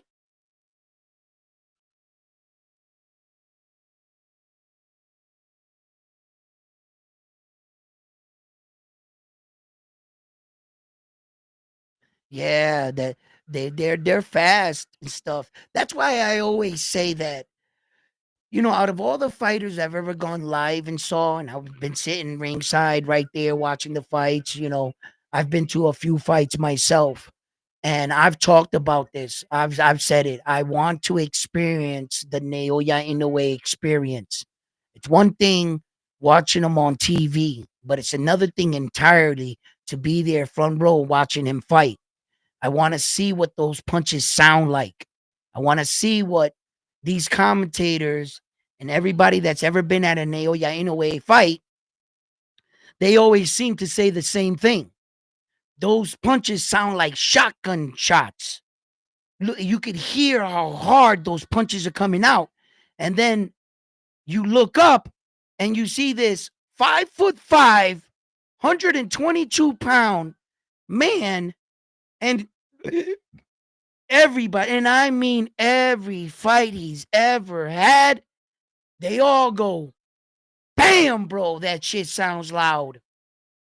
And these are men 20 plus years in the business, over 15 years being front and center at heavyweight fights, welterweight, middleweight, super lightweight, you name it. They've seen the best of the best fight. And that same man is at a Naoya Inoue fight, and he goes, I ain't never, and I mean never, heard anything like that from a man that size. If I close my eyes, I swear to God, I'm hearing at least a super middleweight or a cruiserweight punches. That's how loud they sound. I gotta experience that. I before he retires, That's why I want him to come to the U.S. so bad, because I'm on the way. You know, just make sure it's in U.S. soil. I'll make it there. I'll make it there. So I just want to experience it. I gotta see it firsthand. If you think those guys are fast at 130, Naoya ain't no way. If my opinion, he was the best at 118. That's where I think his power, his height, his weight, his physique, his speed, his accuracy, his twitch-like movement, everything else he could take with him, like the ring IQ that can go anywhere with you, right? But at 118, I don't think there's a man alive that can beat him at 118. I don't think there is.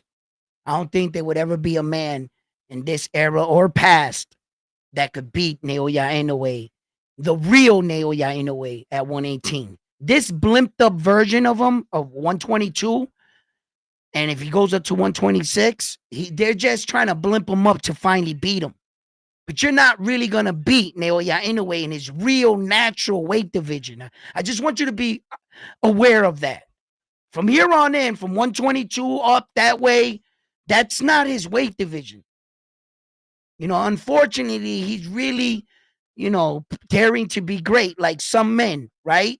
Floyd Mayweather didn't belong at 154. He got on the scale, he threw a fart and lost 4 pounds, right? It was so fake. Miguel Cotto had like 20 something pounds on him. It was ridiculous. But he proved that with skills, you can beat a weight bully, just like Keyshawn Davis did, and a lot of fighters have done. You know, weight bullying and weight is good, but if you're just a better fighter and you got a big punch, you're just a better fighter, right? So Naoya Inoue is just too small, bro. He's 5'5", man. And he's not that 5'5" where, he's got a big frame. No, he's a slender 5'5" too, on top of that. Because there's 5'5" guys, but they got better body mass, wider shoulders, and they're thick, right? But he's 5'5" and slender. So he's not going to really be able to do that. Well, he could, because, skills can pay the bills, man. But should he? Bruh.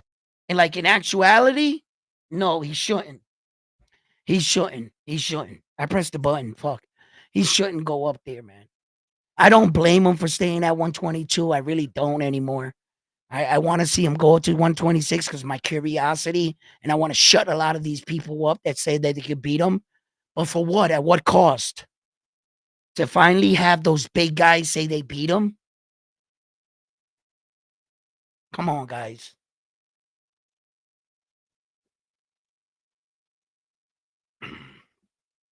I don't want him up there 130 that way. I think he's a great fighter. Where he is. Jerome Boots Ennis is entering the ring. Get in your predictions.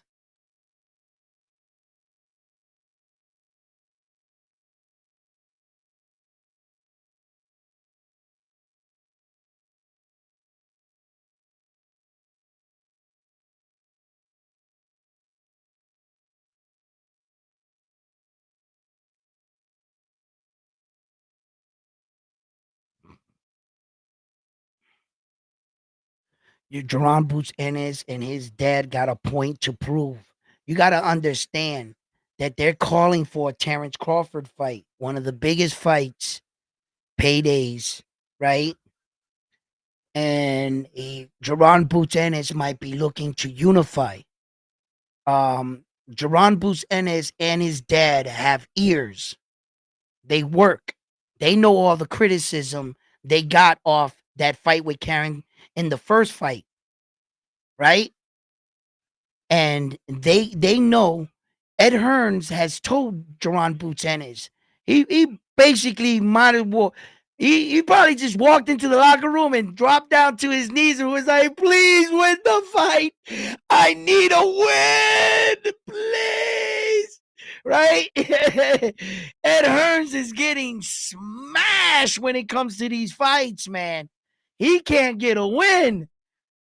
And when you schedule a fight that both fighters assigned to you, that shouldn't count, right? Like, of course, you can't lose that fight because both guys assigned to you. You know what I mean? But man, he's I got Jerron Boots Ennis in the 8th round. 8th round. I know that Bam Bam don't want to show up, but I'm just gonna go ahead and lock down this title right now myself because we're on a live. We have proof, right? So can't take away the proof, you know.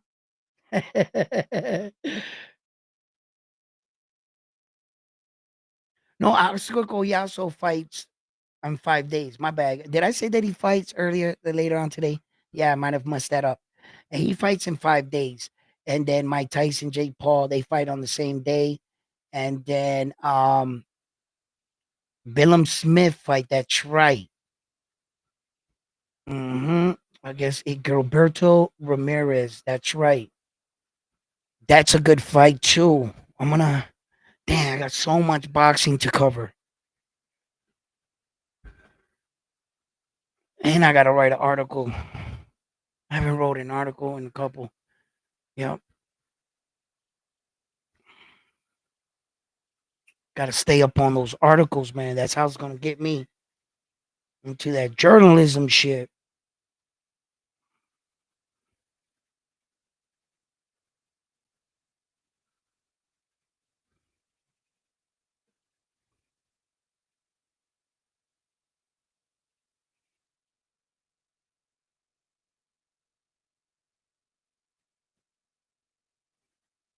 Yo, damn, they packed that, did they?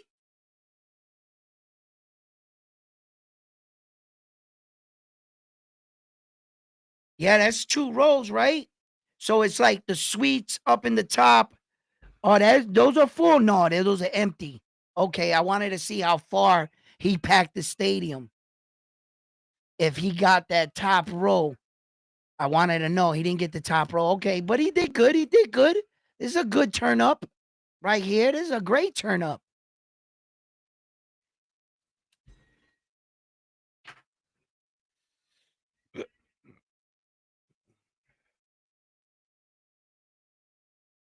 You start putting those filling up that like an NBA game, you selling tickets. That means the fucking, you know, I think that top row is filled. I can't tell. I could see the lights bouncing off the top row, but if you don't know, that's a basketball. I think the basketball arena. So, I was going off a typical basketball arena, like if you was to pack the house, but always you don't sell out and they'll block off like for smaller events when they use that building and they'll top off the top row because your event was only on the first floor. But I wanted to see if he was on that level where he had the top floor and all that packed and he was selling like a basketball game just for him, you know, that's different. That's different.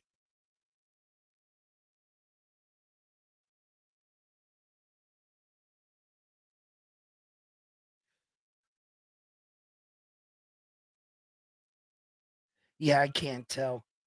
I can't. I think the suites are filled though. The lights are on in the suites because that's where I sit. Like where the lights are in. I sat up there in the not in that place. You know what I mean? But the last time I went to a no, it wasn't the last time I went to a fight. In fact, nah, I went to the UFC in Boston and Sean O'Malley.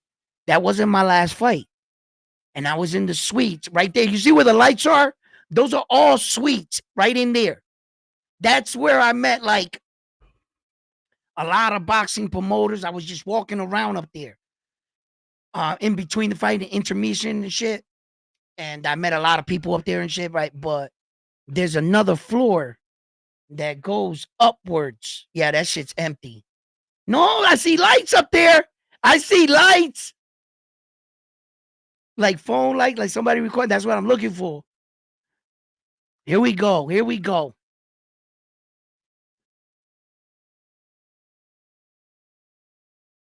Now he has 2 losses, and one of those losses obviously was to Jaron Boots Ennis. So he only lost to one man. Let me go get a water real quick. I'm gonna be right back. Let's go. Let's go. I got Jaron Boots Ennis 8th round. What you got? Drop it in the chat.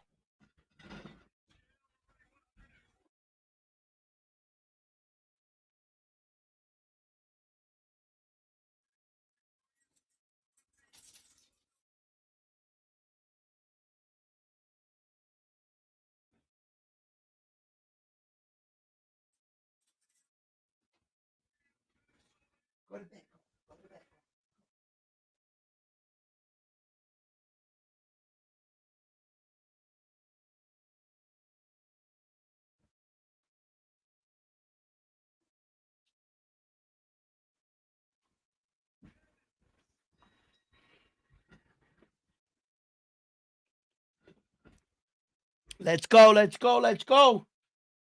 The time is now. The time is now.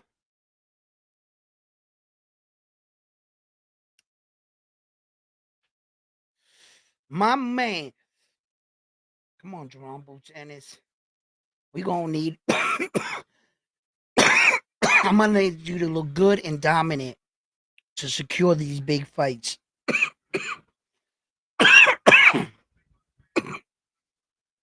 You better believe Terrence Crawford and company. 5th round, I got you.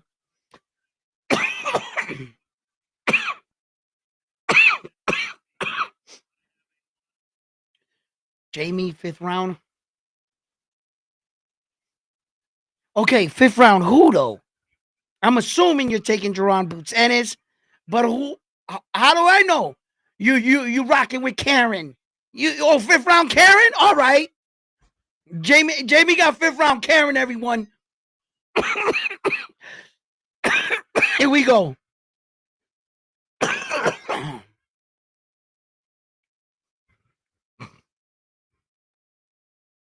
Testing the distance with that jab, seeing if he gets a response out of him. He didn't get nothing out of him. Nice. Oh.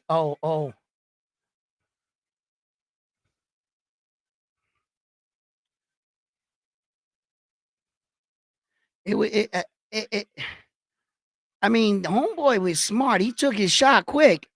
His first punch was a straight right hand.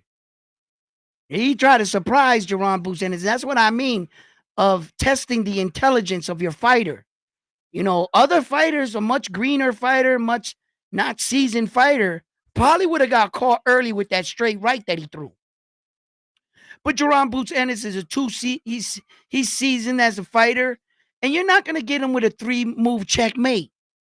You know, you're not gonna get him with the okey doke. And you know, that's what these fighters are doing. You know, you never know if that one trick you do in the gym that you catch all the rookies with early. You're gonna try it. You're gonna try it on it. And his first shot was that straight right, and he threw it with some conviction behind it. He was trying to like surprise him. Oh, these boys are swinging. You know, Jaron Boots Ennis here switching up lefty to righty.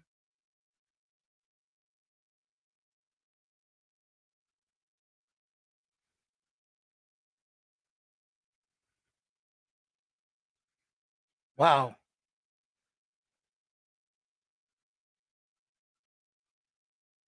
I don't know about you guys, but this Karen dude's fighting a lot better. Oh, Jaron Boots Ennis just tagged him with a nice, clean, monster uppercut and followed it with a shot upstairs. Really got his attention. Karen clipped him. Oh, a little off balance. I think.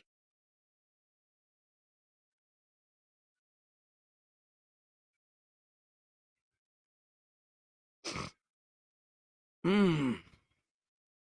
Now they banging right now. This first round, a fight broke out. Yeah, that uppercut, Jaron Boots Ennis got a.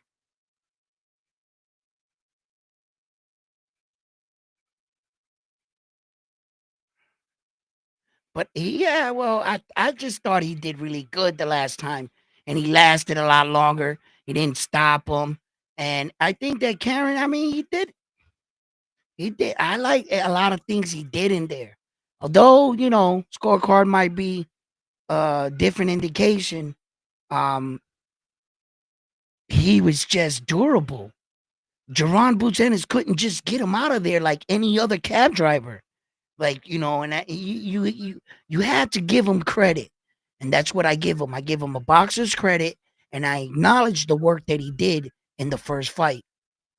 Jaron Boots Ennis, um, there's nerves in this fight, early in the fight.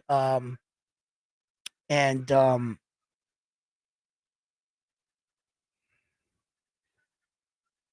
he collided and he got hit in the back of the head. He could be still, as a fighter, like his head could be spinning. Boom, right there. Yup, see? That was a shot. It wasn't no trip up. That was a punch. He didn't trip.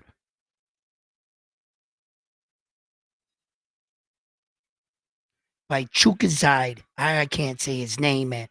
Chukazide. Something like that.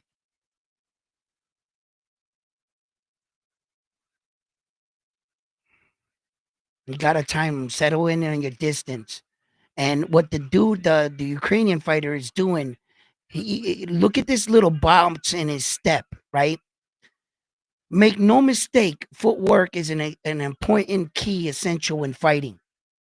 His his little bounce step that he's doing, he does a bounce step that he's making Jaron Boots Ennis think he's gonna bounce further away, and then he only bounces this much, and then he clips him. Oh, that shit is money right now. That left Kakachi, whatever his fucking name is. Excuse my language. I'm sorry, I just can't say his name. Is just he was the last kid in preschool trying to remember his name when the teacher said if you spell your name you can leave. His mother had to come pick him up. All right, because that shit was crazy to spell. So oh, nice. Okay, good defense, Jerron Boots Ennis. Good block, good block. Jaron Boots Ennis got to do something about his left hook, about the Ukraine's left hook. He got to stop getting hit with it. He's gonna have to block this shit. Ooh, nice, nice, Jaron Boots Ennis. Put your punches together. And I think he needs to work a little bit, not so much in mid range right now. I think Jaron Boots Ennis went too early into mid range fighting, and he didn't really get a proper feel for him on the outside. I think he should switch back up, go back on the outside, try to time him a little, and move with your legs. Jaron Boots Ennis, when he starts to cross the threshold, he just greets him. He's not, and I understand you don't want the guy pushing you back. You don't want the guy pushing you back, but I think he needs to create more distance. This fighting mid range with this guy right now, while he's still strong, um, you know, eh, you got to be in there with the guy and knowing how his power feels. Oh, nice shot by Jaron Boots Ennis right on the top, right there. There you go. Both men mixing it up in the ring well. Jaron Boots Ennis right now, he's working off this jab, and a lot of fighters like to keep their hands down, so that it's harder for you to read from which hand he's throwing. Jaron Boots Ennis, I'm not liking this fight. I'm not. Um, when some of these slick style fighters get in trouble, they start going like this and trying to like thinking that the guy's just gonna do a rookie mistake and come in and him clip him.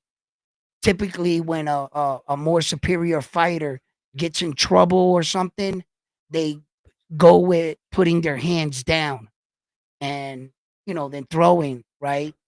Um, for him to switch into that kind of style so early in the fight, it's gonna give me a thing where that Jerome Boots Ennis is gonna try to start to like outmaneuver and he's gonna get caught. You see how he has his hands down right there and he just got caught? Look where his hands are at on the ropes. When he goes back, where is his hands? Look, see, see, and that's what I'm concerned about. That is what I am concerned about a lot.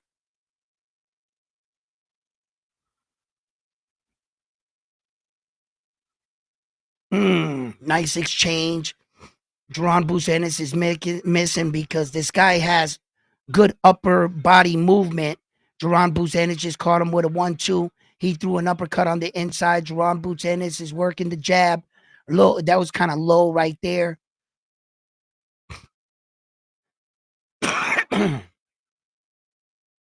Yeah, he. And here goes Jerron Boots Ennis with the hands low by the side and the waist, trying to like showboat.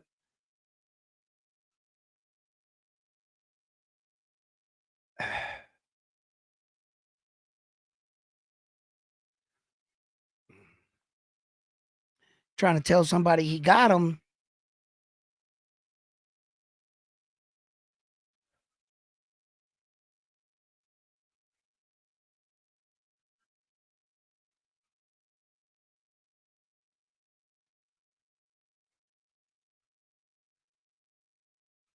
Nice, nice. Good combination on the inside. Jerron Boots Ennis. Good work by both men. Both men are doing good work right now. He's moving, he's spinning. And now he just throws a 1-2 right down the pike. Jerron Boots Ennis, for the most part, is rolling with a lot of these shots. He hasn't really caught him like flush, but Jerron Boots Ennis too. He's evading with his waist more and is leaving his feet. He has to move his feet first, then evade with his waist. He can't get caught with his feet planted and evading with his hip, because if he follows that up, he doubles the punch, he's probably going to catch him with the second one. Right now, Jerron Boots Ennis got him in the corner, and it looks like he's doing a lot of work, but nice. That left chopping hook, man. That left check hook that this Ukraine guy got, man. Jerron Boots Ennis got to really like. He doesn't have an answer so far. He's getting hit with it more than he's blocking it. So that doesn't mean that means he doesn't have. That was a nice shot in the inside on Jerron Boots Ennis, and Karen took it well. He's taking his punches well, and he's coming forward, and he's punching on his arms. He's punching his body. Oh, he got Ennis against the rope now.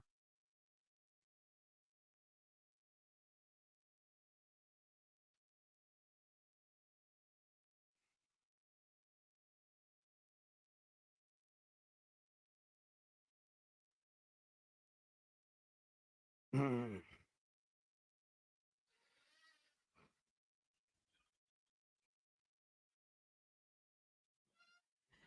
I try to tell these guys that this fight was going to be a lot closer than what it is, and not to sleep on this guy.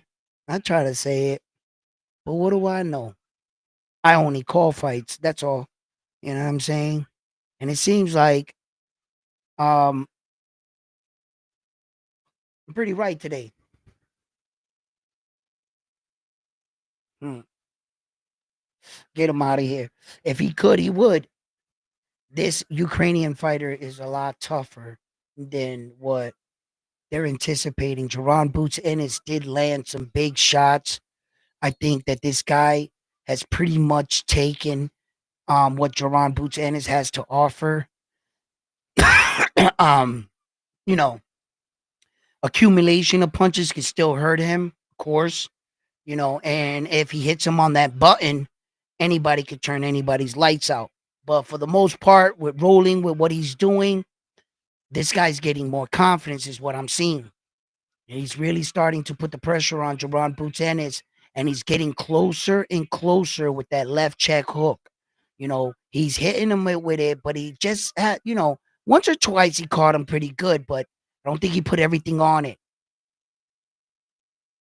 But since Jerron Boots Ennis has been making some adjustments, he's avoided the left check hook a little bit better, but I don't like that when Jerron Boots Ennis does that. Fuck. Come on, Jerron. He needs to get off the ropes, and he needs to what is he doing? This guy is fighting him, and Jerron Boots Ennis is reacting right now. Oh shit! Come on, Jerron. You got to be the one going forward, baby. This guy's backing you up.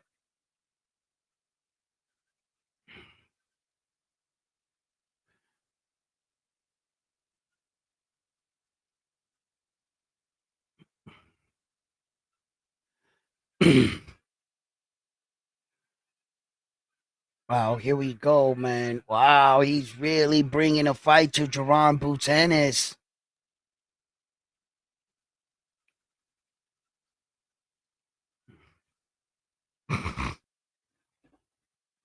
Wow. I can see it already. He's in for a long night.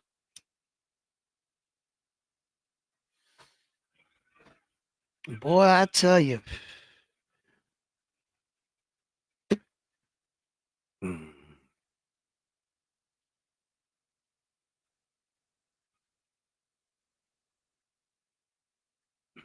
Chukishan?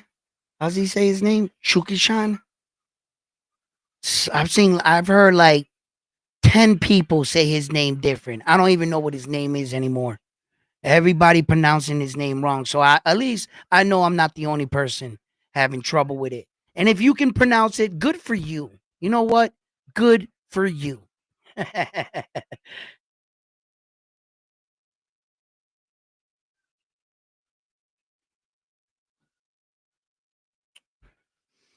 Oh, this is a lot tougher now. Jerron Boots Ennis is you know, my man just hit Jerron Boots Ennis with a two-piece. Jerron Boots Ennis is trying to get it back.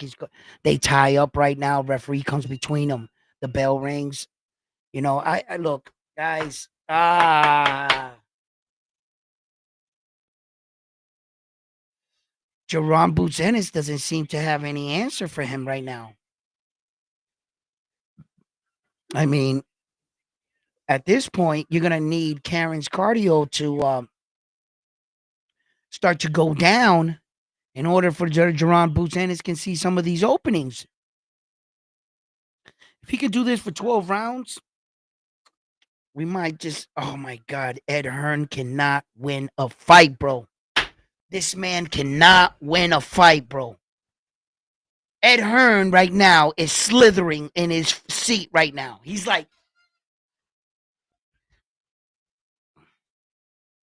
didn't his top prospect just get rocked? Oh my God. Oscar De La Hoya, I can see. Jesus Christ. And now, catastrophe looks like it could be on the horizon in Philly. I was on with this kid from Philly.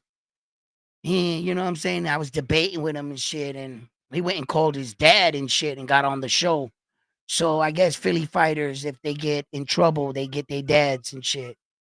But he was like, "Oh, Beantown don't got no fighters, and we got Jerron Boots Ennis in Philly," and I can see the pride. I really wanted to talk some more shit about our winning spectacular record of trophies.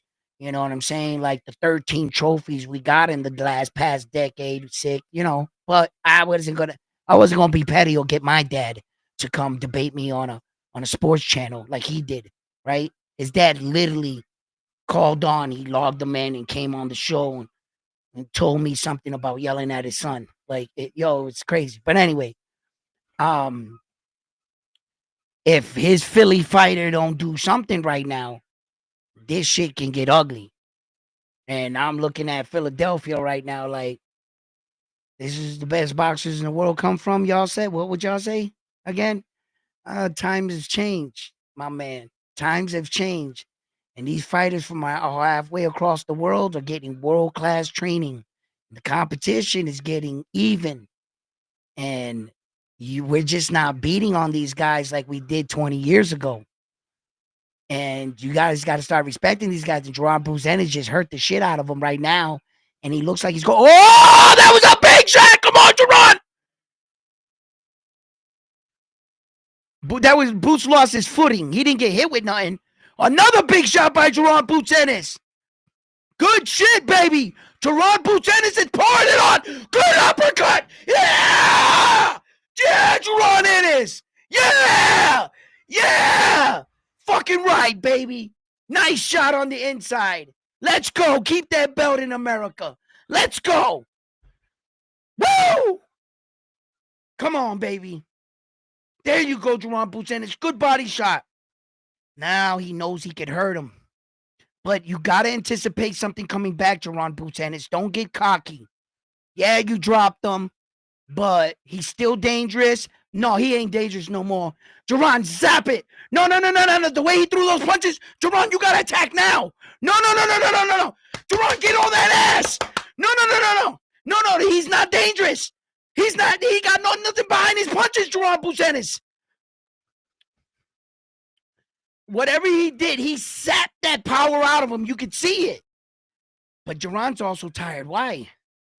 Oh, no. He hurt him. I thought it was more of a flash kind of knockdown. But when he went to throw his punches, he didn't have it. You saw it. He didn't. That was Jerron Boots Ennis' moment. Right there, baby. Right there. Woo! Bam! Good shoulder roll. Came over with the left. Oh, that body work too. And then see Jerron Boots, that wasn't a punch. That was more of him being off balance. Good body work. Chin checked him right there. Good uppercut. Cut on the inside. Nice uppercut. That vicious one. That uppercut hurt him.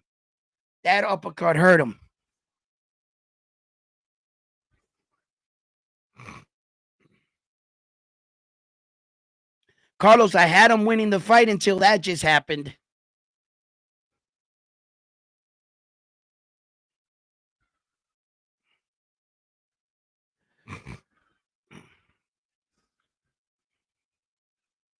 There you go.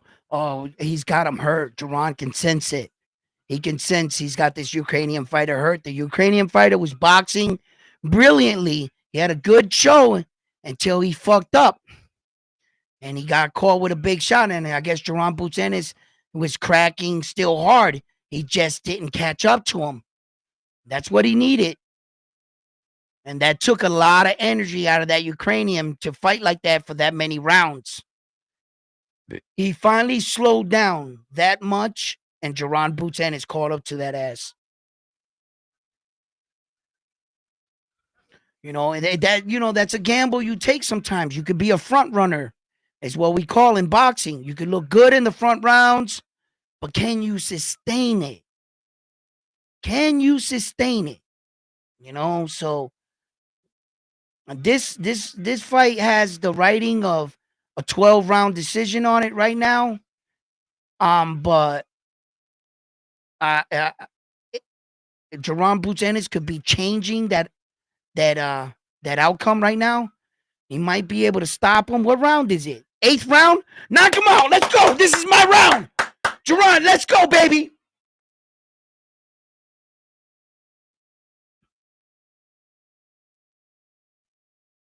Come on, Jerron Boots Ennis.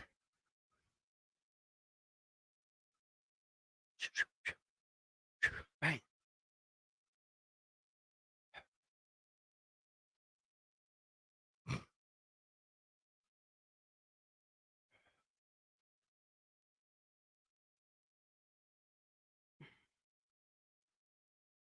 Nice. How much? A minute left? Come on, baby. Good body shots. Good one. 50 cents. Come on. Fuck that. Drop his ass, Jerron Boots Ennis.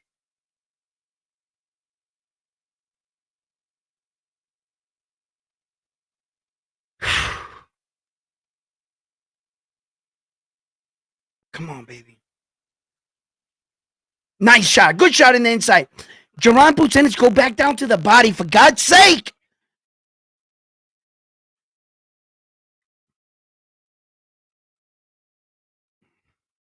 Come on. 17 seconds. Come on.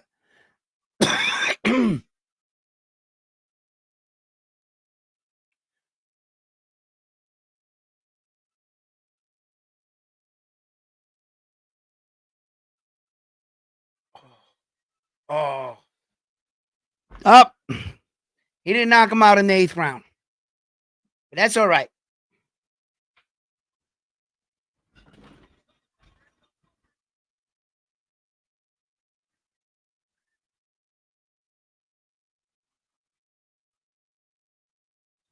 Oh, what? That's.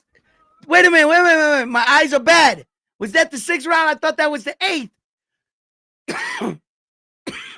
His dad just said, what is it, the 7th round? I still ain't lost yet. I'm in this.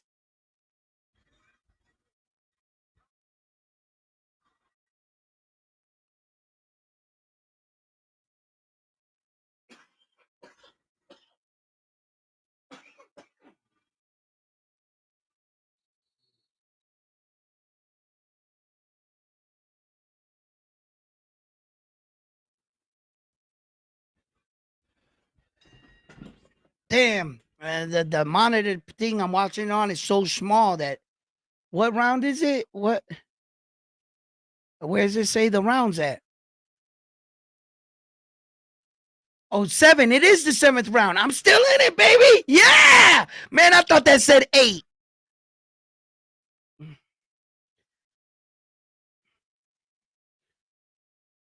I'm watching those fights so intensely and I'm looking for certain things. I'm not paying attention to the rounds. I'm not counting rounds. That's how I was trained to fight. Counting rounds is not my job. Fighting is my job.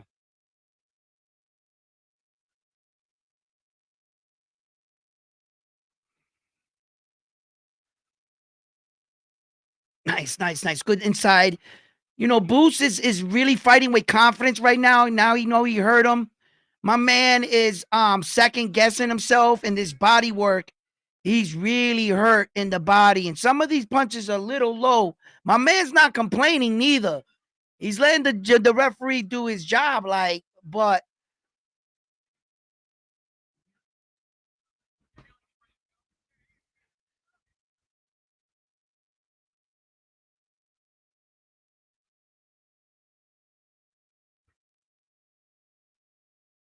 oh shit, he caught Jerome Buchanan with a nice shot. Karen looks like, yo, Jerome Buchanan putting your hand behind his head like that.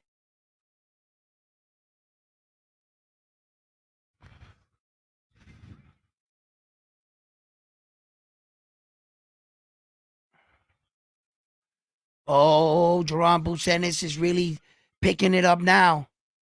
He got a couple of good shots on the tie up while the Ukrainian guy held his arm up. He kind of like pinned it against his waist. Nice. See, these are some of the mistakes that this Ukrainian man is making because he's actually boxing decent. He really is.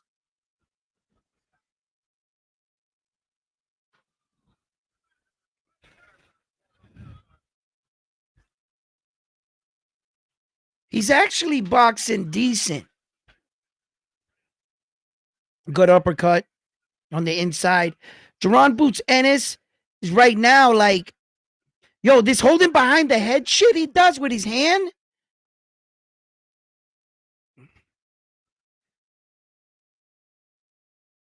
Oh, his Chuchincha is going somewhere, my man. He's going to the canvas.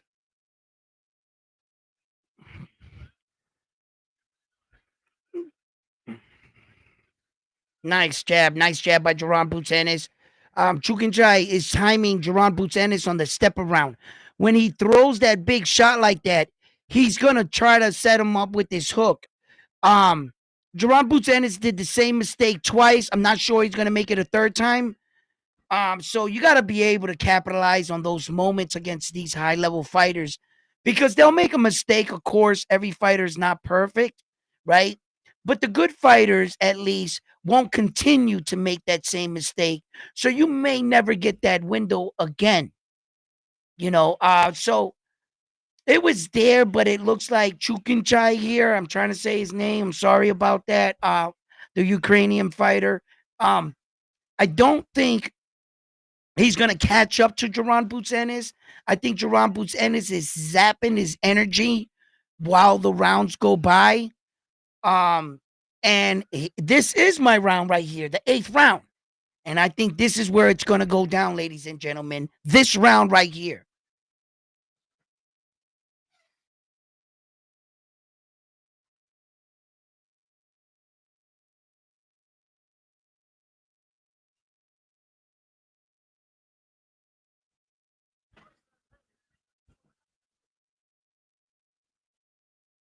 Nice jab, nice jab. Circling out. This is a big ring, man.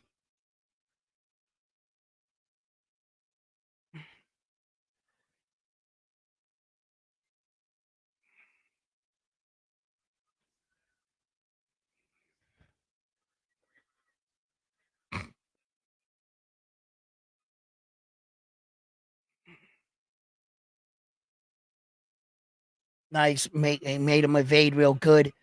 But Jaron Boots Ennis got to like watch his punch in positioning. He can't allow himself to be out of position to throw punches like this all the time and overextend. Um, the times he did it, he was able to get away with it because at the angles. So he's seeing the fight well and he knows when he can get away with it. For the most part, he's the man that's in the ring with him. So he's obviously seeing this. So but I would like his positioning to be a little better because I think that's what's affecting him. Even though right now he's got him on the ropes and he looks like he's hurting him bad. He's putting his elbow up in his face. Come on, Jerron Boots Ennis. Big shot right now. Hurt him. Surprise him downstairs to the body. You've been headhunting for a little while.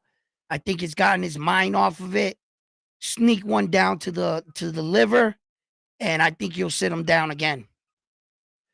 Oh, he just hit Jerron Boots Ennis with a nice shot, but nothing. Like I said, his power's not there. Jerron Boots Ennis sapped his power right out of him. His power's not there. He can't stop Jerron.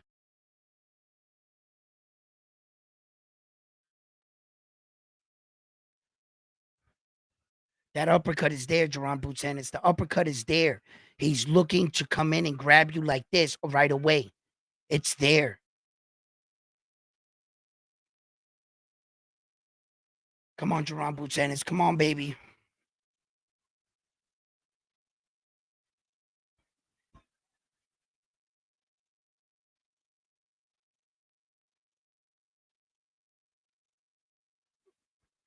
Jerron Boots Ennis took this round off for me, man.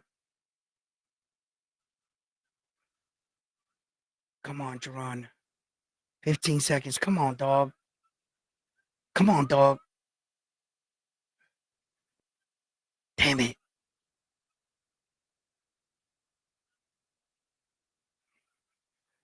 Oh, he just tagged Jerron Boots Ennis with a 2-piece at the closing seconds of round 8. And now I'm out.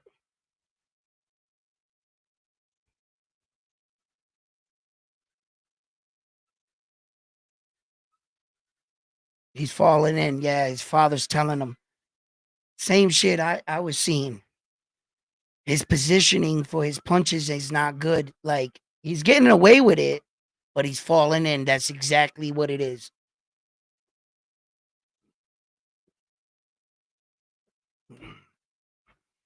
Yep.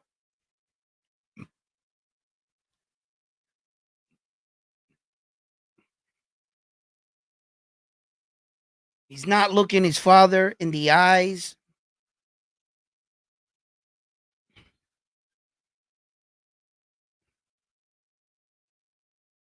Oh, nice shot.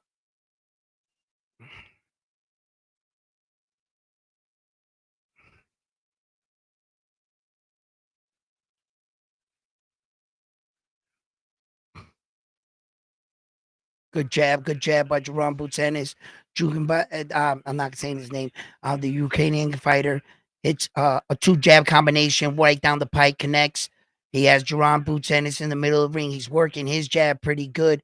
Jerome Butanis seems to be just stepping forward right now. He's not in good positioning right now.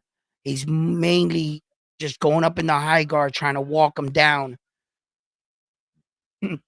And this is also exhausting on these breaks when you got to keep pushing off the guy.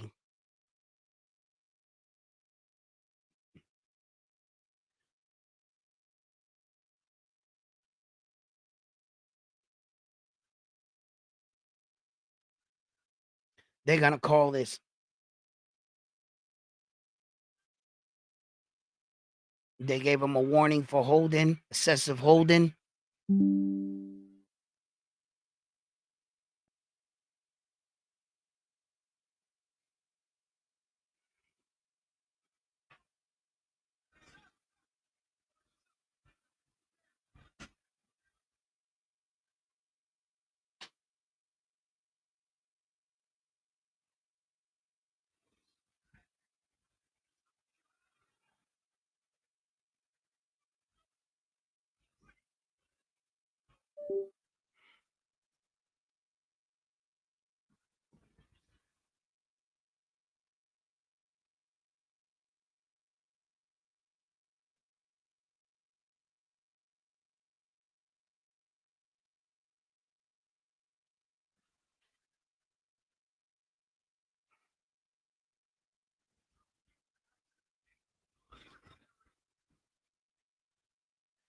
Veteran moves, but it's also illegal to do. You're not supposed to hold in a boxing match, but you're awarding him for excessive grabbing. The announcers, you hear the announcers. Oh, he does veteran moves. He grabs them and holds. I mean, it's yeah. It's some things you're supposed to do in boxing, but holding is illegal. You know, you're not supposed. You can get a point deducted for excessive holding. But it's up to the referee's discretion. The referee sees too many clinches and them grabbing underneath the elbow and trying to lock in the arms. That's different than just your basic clinch. You know,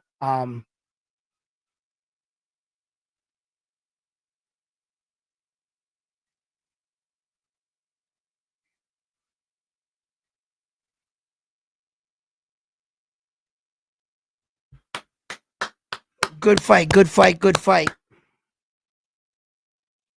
To all the people that said he didn't belong here and he didn't win a round in the first fight. I saw a much different fight. Yeah, they might have gave it to Jerome Butanis them rounds, but this is what I saw. This is what I saw right here. I saw the Ukrainian dude, um, in his and he's running into the same problem. He let everybody in the world gas him up and say, "Oh, you got it, you got it." Well, he was actually forced for this fight. He had to take it. So I can't say that he let the world gas him up to take the fight to prove that he could stop this guy. But that's what it ended up being. That's what it came down to. Oh, I'm gonna stop this guy. A lot of people saying that he wasn't on Jerome Boutenn's level, and that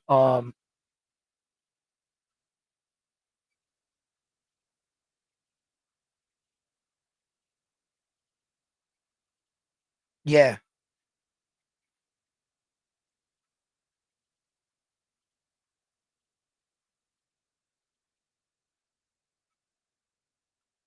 yeah,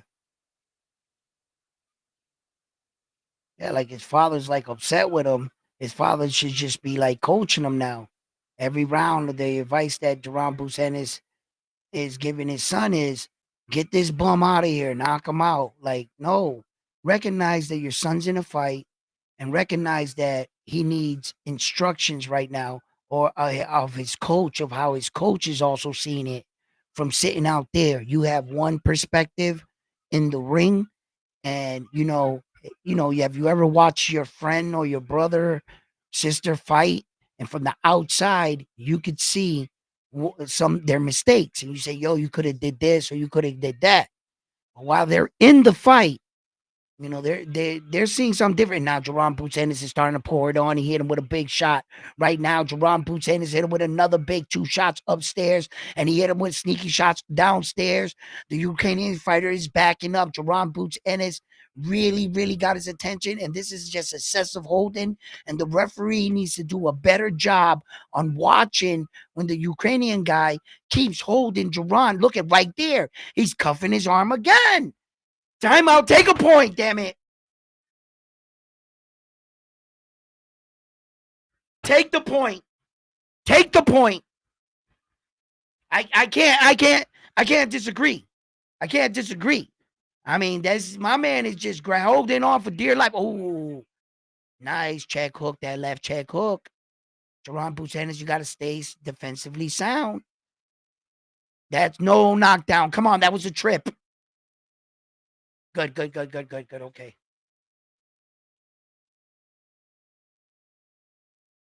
Nice, Jerron. Nice. Oh, sit down on those punches, Jerron Boots Ennis.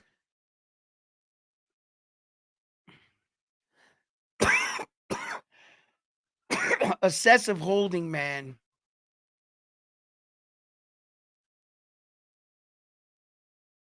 Oh, that was a low blow by Jerome Boots Ennis. The referee didn't call that. That was pretty low.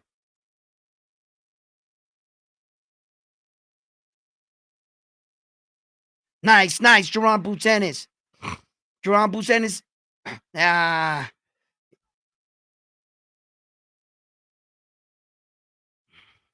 Little dirty boxing there going on, mixing it up. He's grabbing, look, cuffing his arms. Stay focused, Jerome Boots Ennis. Tough fight, my man, right now. My man is in a tough fight.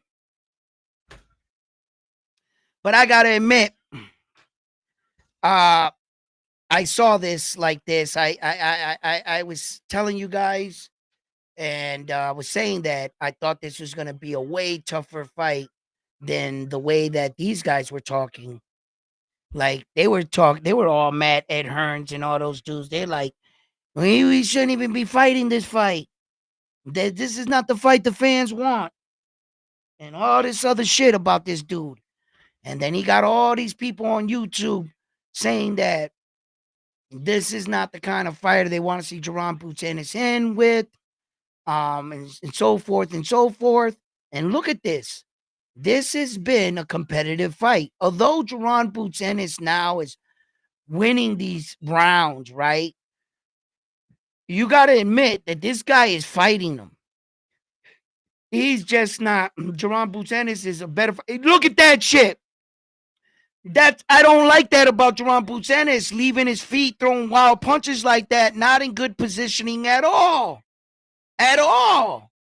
Jerome Boots Ennis keeps thinking in his head he can showboat on this dude and catch him with some okie doke. You got to recognize that this guy is at least a better, craftier fighter. Yeah, you're tagging him because you're obviously faster. But this guy is not. I think if Jerome Boots Ennis did a better approach, he might have had better success.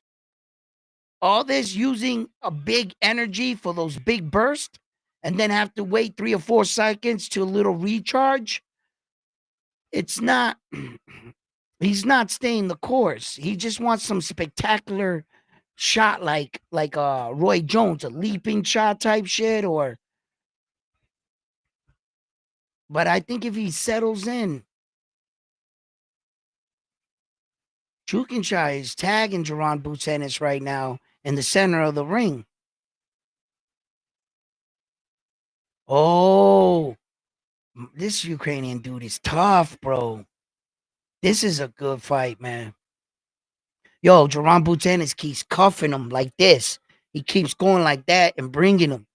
That's illegal. You can't do that. These guys have some good dirty boxing between the both of them. And if you're not cheating, you're not trying to win. Yeah, you know what I mean? You know,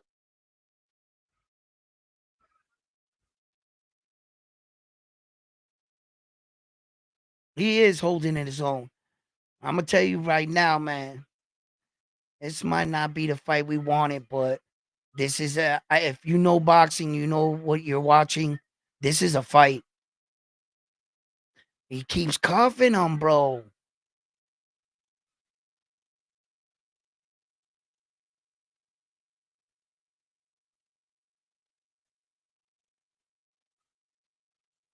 And Jerron Butena keeps falling into him too. It's partially his fault too, because his distance is not good enough. Oh, Jerron!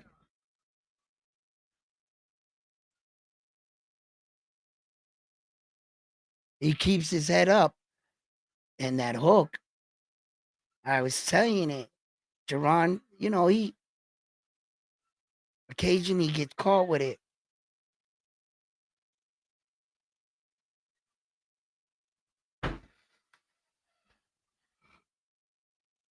Now I have a question.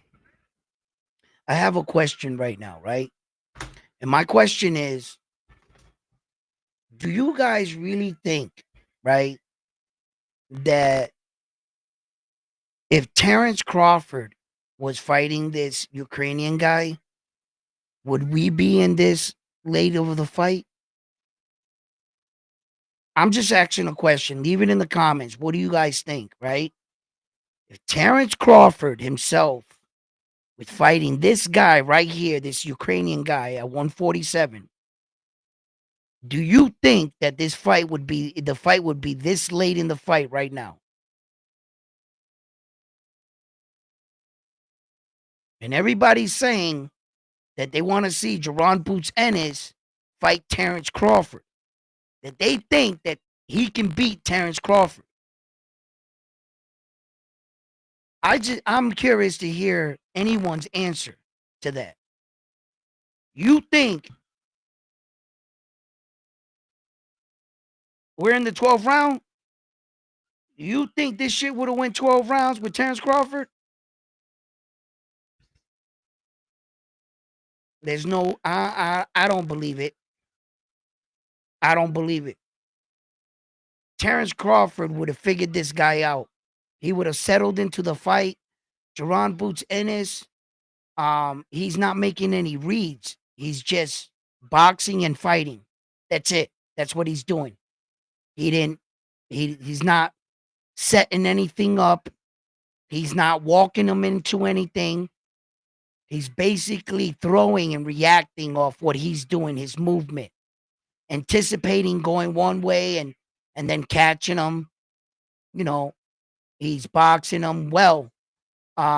This guy proved not once but twice I can take this guy on, and he ain't knocking me out like he knocked out everybody else so far. If he survives this round, then he could say that as a moral victory, of course.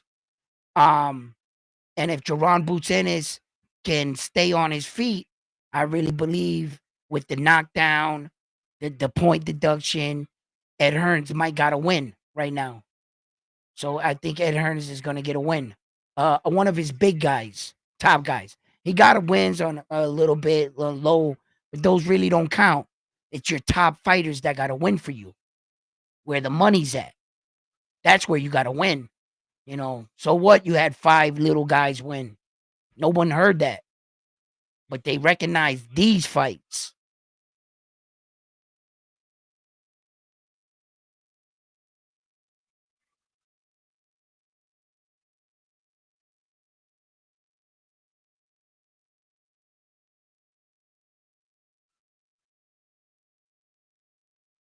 He's got to clean up his defense. He's going to fight Mario Stariano. Mario Barrio is not that great of a fighter anyway, per se. I think Jerron destroys him. But with this kind of performance, it's going to give a false impression to these guys. And they're not going to give this guy, Ukrainian guy, his credit for what he did and his toughness in this ring. And he took these punches well.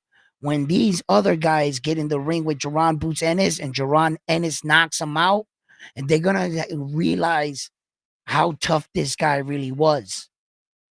Because they're not.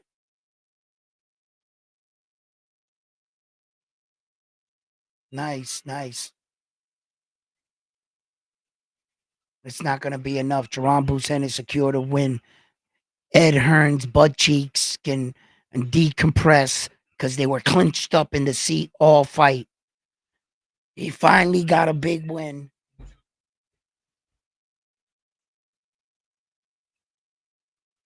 He won a fight where there was no Frank Warren, or the Saudi prince to put bets. So I don't think, unless he made a phone call.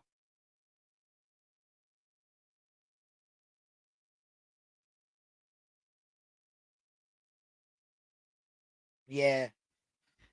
Homeboy, this Ukrainian guy, he earned my respect. He had my respect anyway coming into the fight. I respected him more than most people.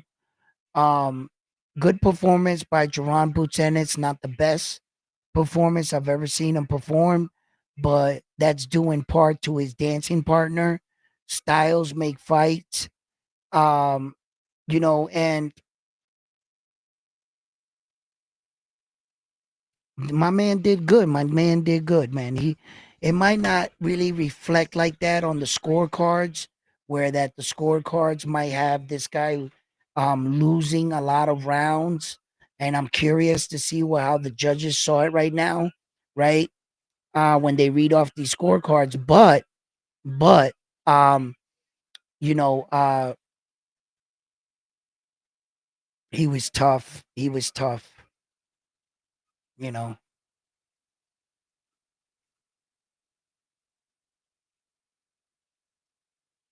He came prepared. The Ukrainian guy. Look at him, look at him. Yeah, man. Ed Hearn's like, you gave me a win. Yes. Thank you.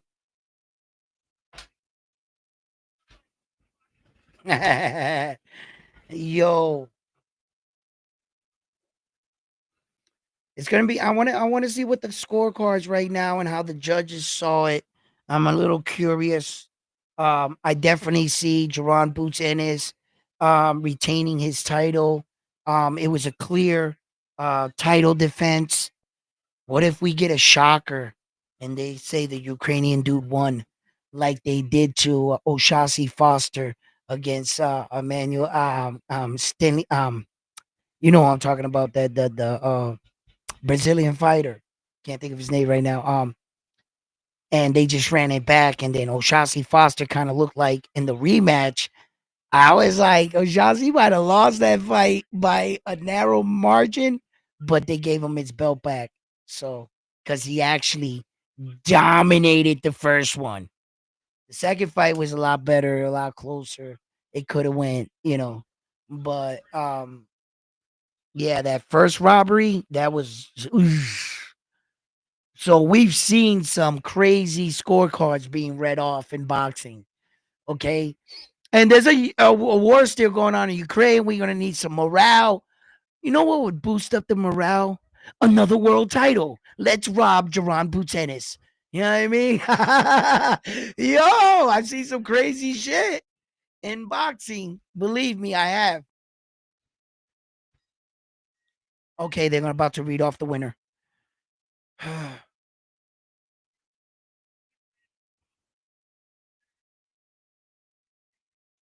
119, 107, 117, 109, 116, 110. All three. And unanimous decision. And still,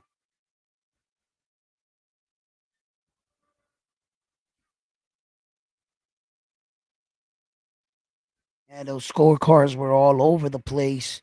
No two judges saw the fight the same. 116, 111, or 110.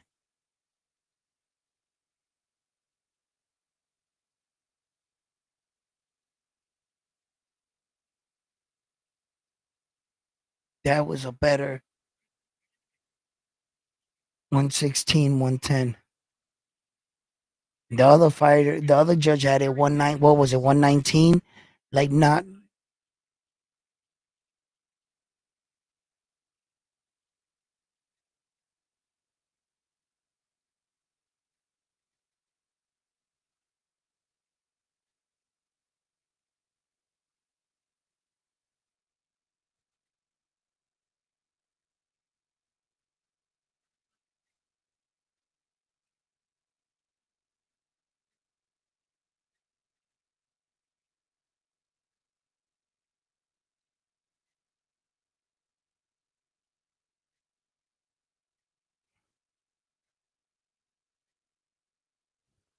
Wow, Jerome Buchanan is talking a lot different right now.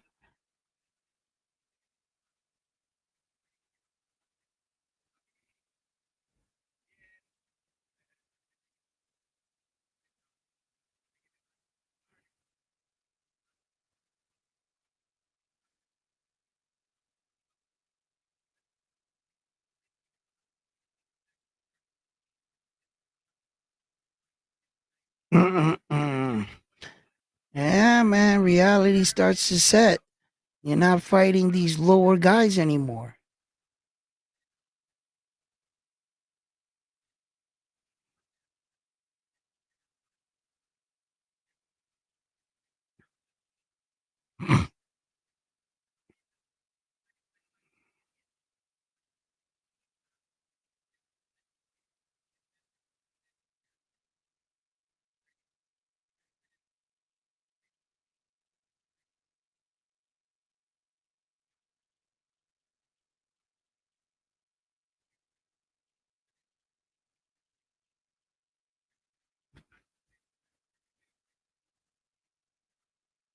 Mm, I think you're making an excuse there, young man, but I hear what you're saying. You know, you should get out of bed and treat every opponent like a top tier guy. That's your mistake if you allow everybody in the media to tell you that this guy wasn't worthy because now you took some shots tonight and your performance um you could see it in your performance, and now you're gonna get you know people to say things about you. So the fighter needs to take responsibility, for themselves as a fighter. If you say that you weren't motivated for this fight, and that that another big name opponent would get you more motivated, those are just excuses of why you didn't train, and that's no one's fault but his own. So Jerron Boots Ennis right now, for the most part, he got by the win. Congratulations. It was a good fight for me. I liked it, the fight. I think that the Ukrainian guy really came to fight tonight. Um, so I'm not disappointed because I did in fact get to witness a better fight than the first one. It was definitely better than the first one. It was a lot more competitive. So in that point, I'm not. But now, as when people start to say that Jerron Boots Ennis is ready for the lights of fighters like Terrence Crawford, and I was like, yo, my man is good, but he really hasn't, fought those kind of fighters like Terrence Crawford did. The Sean Porters, the Errol Spences, and so forth and so forth. And so I didn't think that Jerron Boots Ennis, with the break in his career, with a long layoff, inactivity as well, coming back, um, you know, um, they put him in Philly.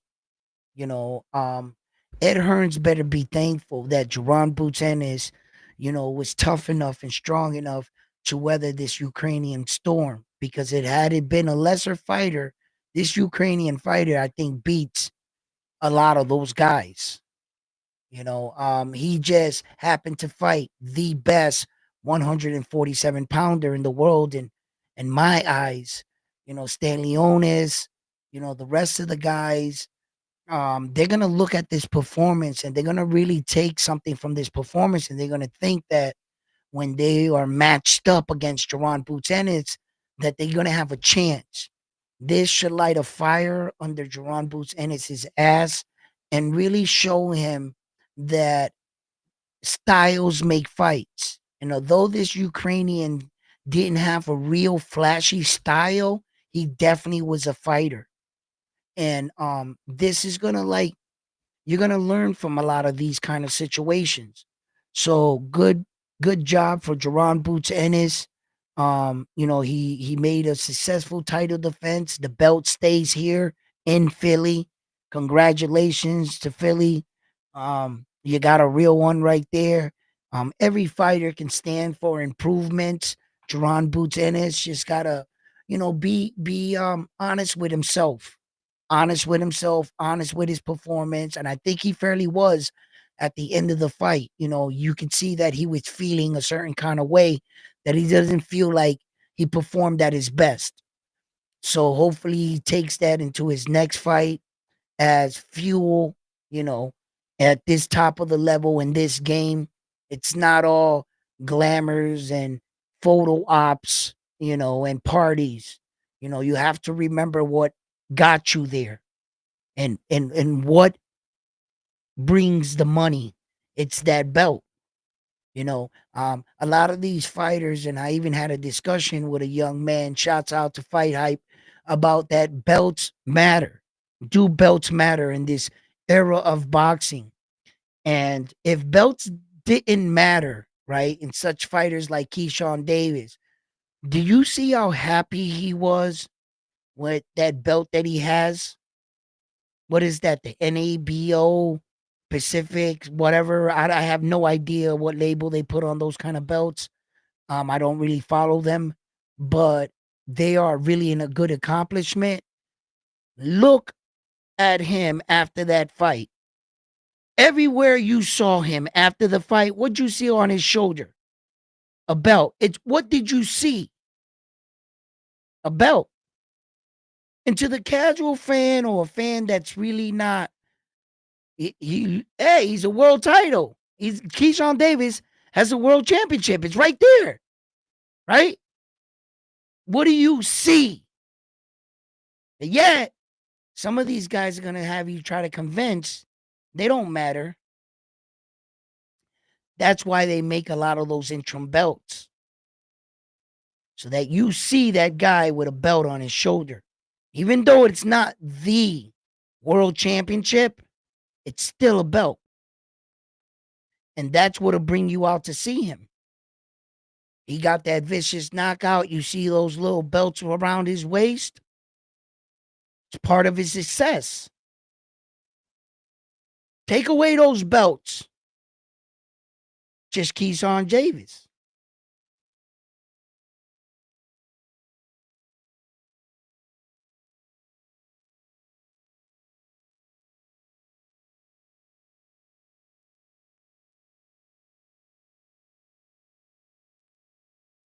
I heard a bang outside of my house.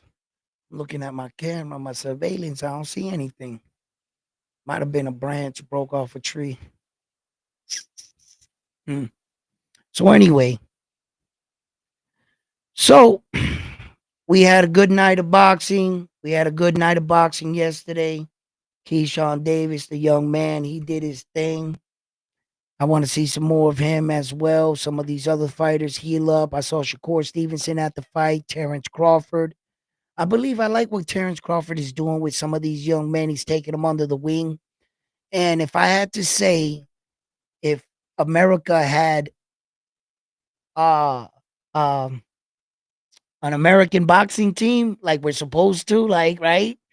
Um Terrence Crawford has the best American boxing team right now.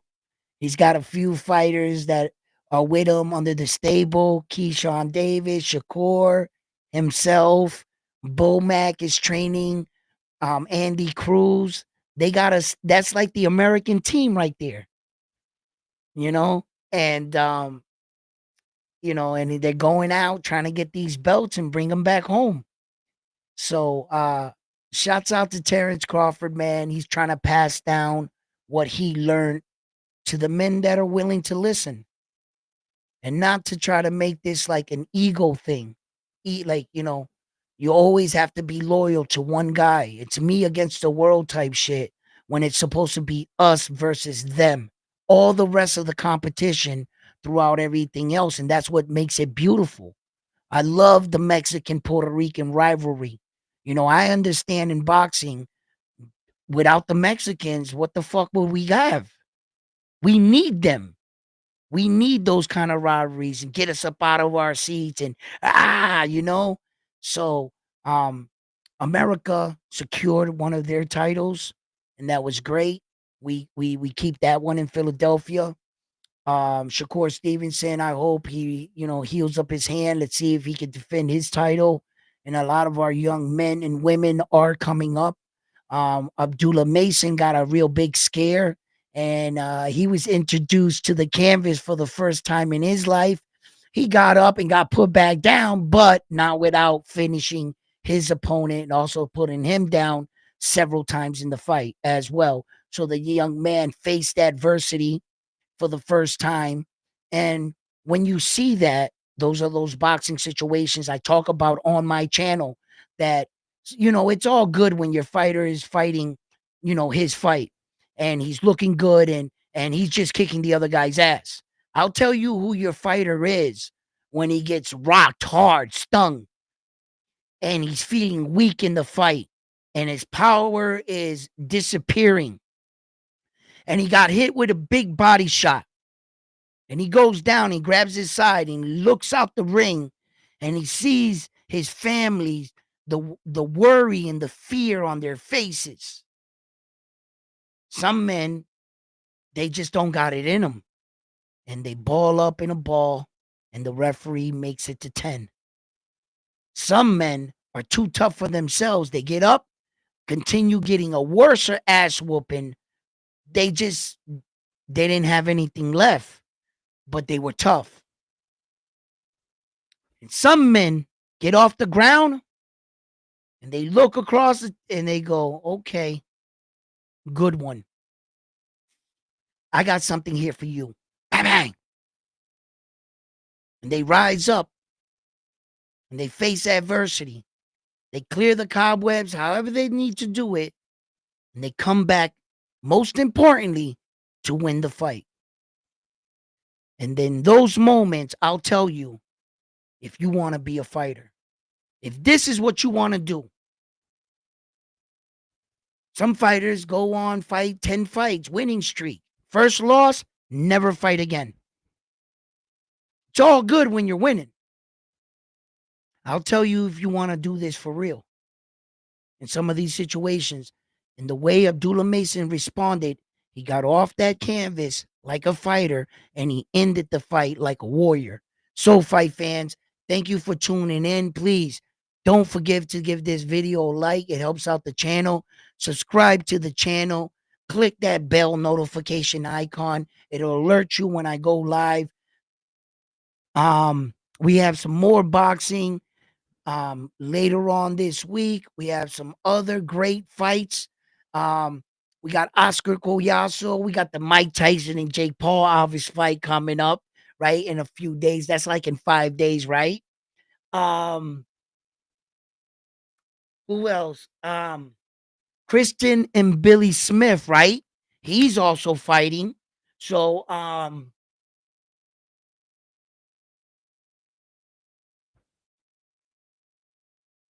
and by the way, let me close the night with this right here. Remember when I was telling you guys, someone fights on the same night as Subriel Matais, and they got 2 big fights. Jerron Blue Tennis. There it was. There's my answer to that. Ladies and gentlemen, thank you very much for tuning in. I had a pleasure here at Round One Sports TV. It's been my pleasure being your host. So, I'm on to the next one after this one here at Round One Sports Talk. Love yourselves. Have a good night and be safe out there.